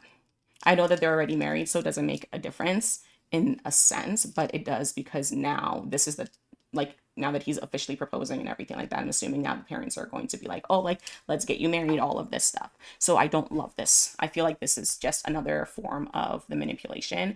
And in her situation, what she could have done is to have a conversation with the sponsors, with the GA people, to figure out like, what does this timeline look like for this addiction? What should I be looking out for in terms of potential manipulative tactics and stuff like that? We come back and, you know, we're just trying to enjoy ourselves, enjoy being engaged, sharing it with our family and friends, because at this point we can actually tell our friends and family, like, we're spending forever together. So we are so just happy to be able to take it all in. And Easter comes around, and I remember I was making a roast, and I had one of my friends was over, and my little sister, and I'm making a roast, and we're eating on Easter Sunday after we went to church, and my ex gets a message from his mom, and she's like, I need you to call me right now. And she never does that. So obviously we're freaking out, and I'm like, what's going on? He goes upstairs, and he's gone for maybe like a couple minutes, and I can hear him talking in Danish. And then he comes downstairs, and I'm like, what's happening? He was like, well, my dad's back in the hospital because he was going to therapy and like fell and broke his hip. And he went to go get a hip replacement surgery. And after the surgery, like, he was like, you know, recovering fine. And then out of nowhere, his heart stopped, and they had to resuscitate him. And he's fine now, but his mom just wanted us to know. And so I'm like freaking out, and we didn't really know what was going to happen when we went to bed that night. So we wake up the next morning, we get the news that he's doing just fine. And I just remember feeling so relieved, because we didn't know what we were gonna wake up to. Yeah. To this day, I don't know why his heart stopped, but regardless, we're just happy he was doing good. Yeah. So over the course of a month, his dad's health is, you know, he's still doing good. Me and my ex are doing really, really good. We just got engaged to the world. Finances are getting better. He's being honest with me. He's still going to GA meetings, and you know, I feel like things are getting better. And so we traveled to Panama for my 30th birthday, and we were with my sister and some of my friends and my ex, and he was actually the only guy on this trip, which was 100% unintentional. And we're on our way to Panama, and while we're in the air, obviously my phone's on airplane mode, and we land, and I take the airplane mode off, and I look at my phone, and I have all these calls from his sister and his sister's boyfriend. And so I'm a little bit confused. I open up the messages, and I see that she's saying, you need to call me immediately. Immediately, I was like, oh, something bad's happened. And so I look at my ex, I show him the messages, and obviously he has similar messages as well on his phone. He turns it on. And so he was like, there's nothing we can do. We're sitting on a plane. Let's just get off the plane, and then I'll call her. So we get off the plane, and we just kind of step aside. He calls her, and he's like, okay. And he's talking in Danish, so I don't really understand what's going on. And then he gets off the phone. I was like, what happened? He was like, oh, his heart stopped, and they weren't able to resuscitate him. And I was like, what? I was like, your dad died? And it was the most like uncomfortable position for me, because he did not show any emotion at all. And I was like, are you okay? Like, and I just like remember just holding his hand. I was like, what can we do? Like, what can I do for you? He's like, honestly, let's just go through customs and let's get to the hotel and then we'll figure it out there. And it was the most bizarre situation ever, because it's like his dad's death did not faze him at all. And like, I am someone that's very, very close to my dad. And so I put myself in his shoes, and I'm like, I'd be wailing on the floor, screaming at the top of my lungs. And so, you know, I know everyone deals with grief differently. I just wanted to support him in any way I could. So we go to the hotel, and Yeah, so I was going to add on to that she can't judge his reaction. Obviously, we know there's something wrong with this man, okay? So if it wasn't this kind of man where he's manipulative and your partner did have this reaction to finding out that a parent died, you can't judge that reaction in the moment, because shock is a thing that a lot of us experience. I remember when I found out that my dad was sick. There was just so many things going on at that time, and I literally sent Kyle a voice note. I'm like, oh yeah, by the way, my dad's and he messages me, he's like, are you okay? And I'm like, dude, I was having such a hard time trying to process, because I had so much chaos going on in the background. I just moved, and then I find this out about my dad, and my dad and I are estranged. So my dad, we talked maybe 2 or 3 times in my life, minus when I was like a baby and he was around. So I was like, okay, cool. Just found out that news, because my mom had asked me when my mom told me as well. I was just looking at her, and she's like, are you okay? I'm like, yeah, I'm going to go back to work. She's like, okay. So for a lot of people, if they had seen my reaction in the moment, they would have been like, mentally, are you okay? Like, what is wrong with you? But then when I got to sit down from the chaos, because I was in the middle of work when I found out this information, when I got to sit with it more, that's when it started hitting me. And then being with him, losing him, I was not a functional human being for a good half a year. So you can't judge someone's emotional reaction in the moment, especially with quite a few men. They'll hear the news, and then the grief will hit them a little bit later. So that's just a PSA, because yeah, there are some people where, you know, you have a really close relationship with your parent, and or you're more empathetic, or you're more emotional, so you'll have an emotional reaction right away. But there are some of us who are more reserved, or the relationship with the person wasn't the greatest, so it does take a little bit more processing for us to react. And sometimes we may not react super emotionally. It's more so like you'll notice changes in our behaviors, or we might not smile as much and stuff like that. You might not see us cry, but there'll still be signs of grief. They're just not as overt as someone bursting into tears and falling to the ground, because everyone does react differently and everyone does grieve differently. So I did want to just add that one in there, because it is normal for some men and women to not be extremely emotionally reactive when hearing news like that initially, because some of us, it does take us a little bit longer to process. mom calls him, and we're on FaceTime, and she's just bawling her eyes out. And I saw like one tear come from his eye. And that's when I realized it felt like he was more sad that his mom was sad than he wasn't that his dad died again. This is me just making assumptions. I don't know for a fact that that was what he was feeling, but I did feel a little bit strange. And at this point, I'm looking at flights to go back to Dallas so that I'm just going to say, but it's not, to me, that doesn't seem strange, because she noted that him and his dad didn't seem that close when she was in person. And that might seem weird for those of you who are close to both parents, and who's like both of your parents were involved in your life. So you expect other people to have reactions to losing both parents equally. I know that when my mom inevitably goes to be with God, my emotional reaction to losing my mom is going to be probably 500 times much worse. I plan to be fully incapacitated. It's going to be significantly worse than my reaction to losing my dad. My reaction to losing my dad was horrendous to begin with, so I'm not ready for that, but God will guide me through, as he did with losing my dad. But if you're not close to a parent, yeah, or a parent was not healthy to you, a parent was not kind and loving and nurturing to you, it's not abnormal to see a child not be as impacted about losing that parent.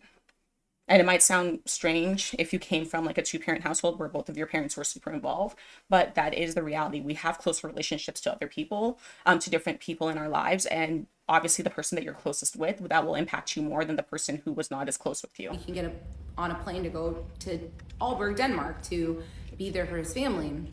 And so I'm looking at flights, and he's talking to his mom on the phone. He gets off the phone, and he was like, we're actually going to stay. I go, we're going to stay? He's like, it's your 30th birthday. I just talked to my mom. Like, she does not want us to leave. The funeral's not going to be for a week, so we're just going to enjoy our time here, and then we're going to go back home. And I'm like, this is so weird. This is the How am I supposed to selfless celebrate man. my birthday when my father-in-law just passed away? It just Yeah. felt so wrong. Yeah. And I just remember, like, we tried our best to have a good time on the trip, but it was just like, we were sad every day. And there was one night that my ex got really bad food poisoning. We had to get a doctor into the room to give him an IV. It just felt like everything was going wrong. And so I am not gonna lie, I need to go back to Panama and experience it again, because that trip was like not it. And I wanted to make something very clear. He paid for everything for that trip to Panama. So like flight, hotel, and all the meals for everyone, including me and the girls that were on the trip. So we go back to Dallas for one day, and then we head to Denmark, and it was so nice being there for his family. It was so emotional, and seeing his mom cry, just be so sad, it like broke my heart. Again, I'm not sensing a whole lot of emotion from my ex, but you know, like I said before, everyone processes their grief in different ways.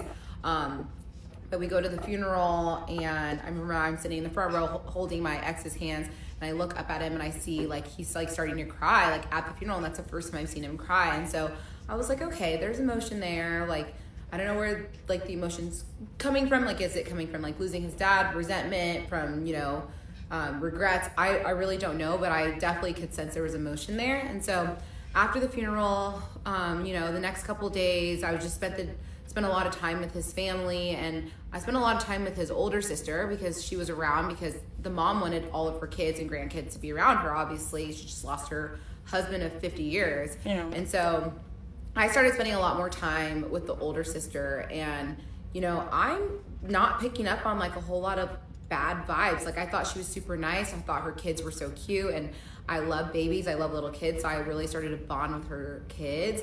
And so it was a good trip. Obviously, there was definitely some tension, but regardless, I think everyone got along, and, you know, we were able to just support each other while they all grieved like losing their father and, you know, / husband. So after being in Denmark for about a week, I had to go back to Dallas because I had some listings that needed to go live, and I had to work. And so I'm back home in Dallas for maybe like a couple days, and I get an email from immigration saying that I have a notification, and I will continue the rest in part 17. Wow. The Danish. Okay, so we just finished off with an immigration notification. We are going to pause there because I do have an appointment to pop to shortly. But let me know your thoughts on parts 9 to 16 that we just did. It's very interesting that we ended it with him dying, or his dad dying, and just seeing his reaction to that. It does seem like, you know, a genuine reaction, but this whole addiction thing, but the Lulu is still there, and I cannot wait. I'm actually genuinely excited for her to see how she gets out of this relationship, because although these relationships, and hearing about them, they can be so much in the moment, it is always nice to hear people coming out of them in one piece. Mentally, emotionally, obviously, this was a lot for her, and she will heal, especially if she seeks therapy and everything like that. But I'm just grateful that she is alive, because once again, this could have gone very, very differently, especially with someone who does not hesitate to lie to you. You don't know what else they are capable of doing, and you don't know what else they would do to you when backed in a corner. So I'm grateful that Onika is alive to share her story. That confrontation, once again, safety first. If you're going to confront someone where you feel like they have been lying to you a lot, or you found out information, or they have been emotionally, mentally, physically abusive to you, please, please, please, please notify someone on the day of the confrontation or the day you plan on leaving.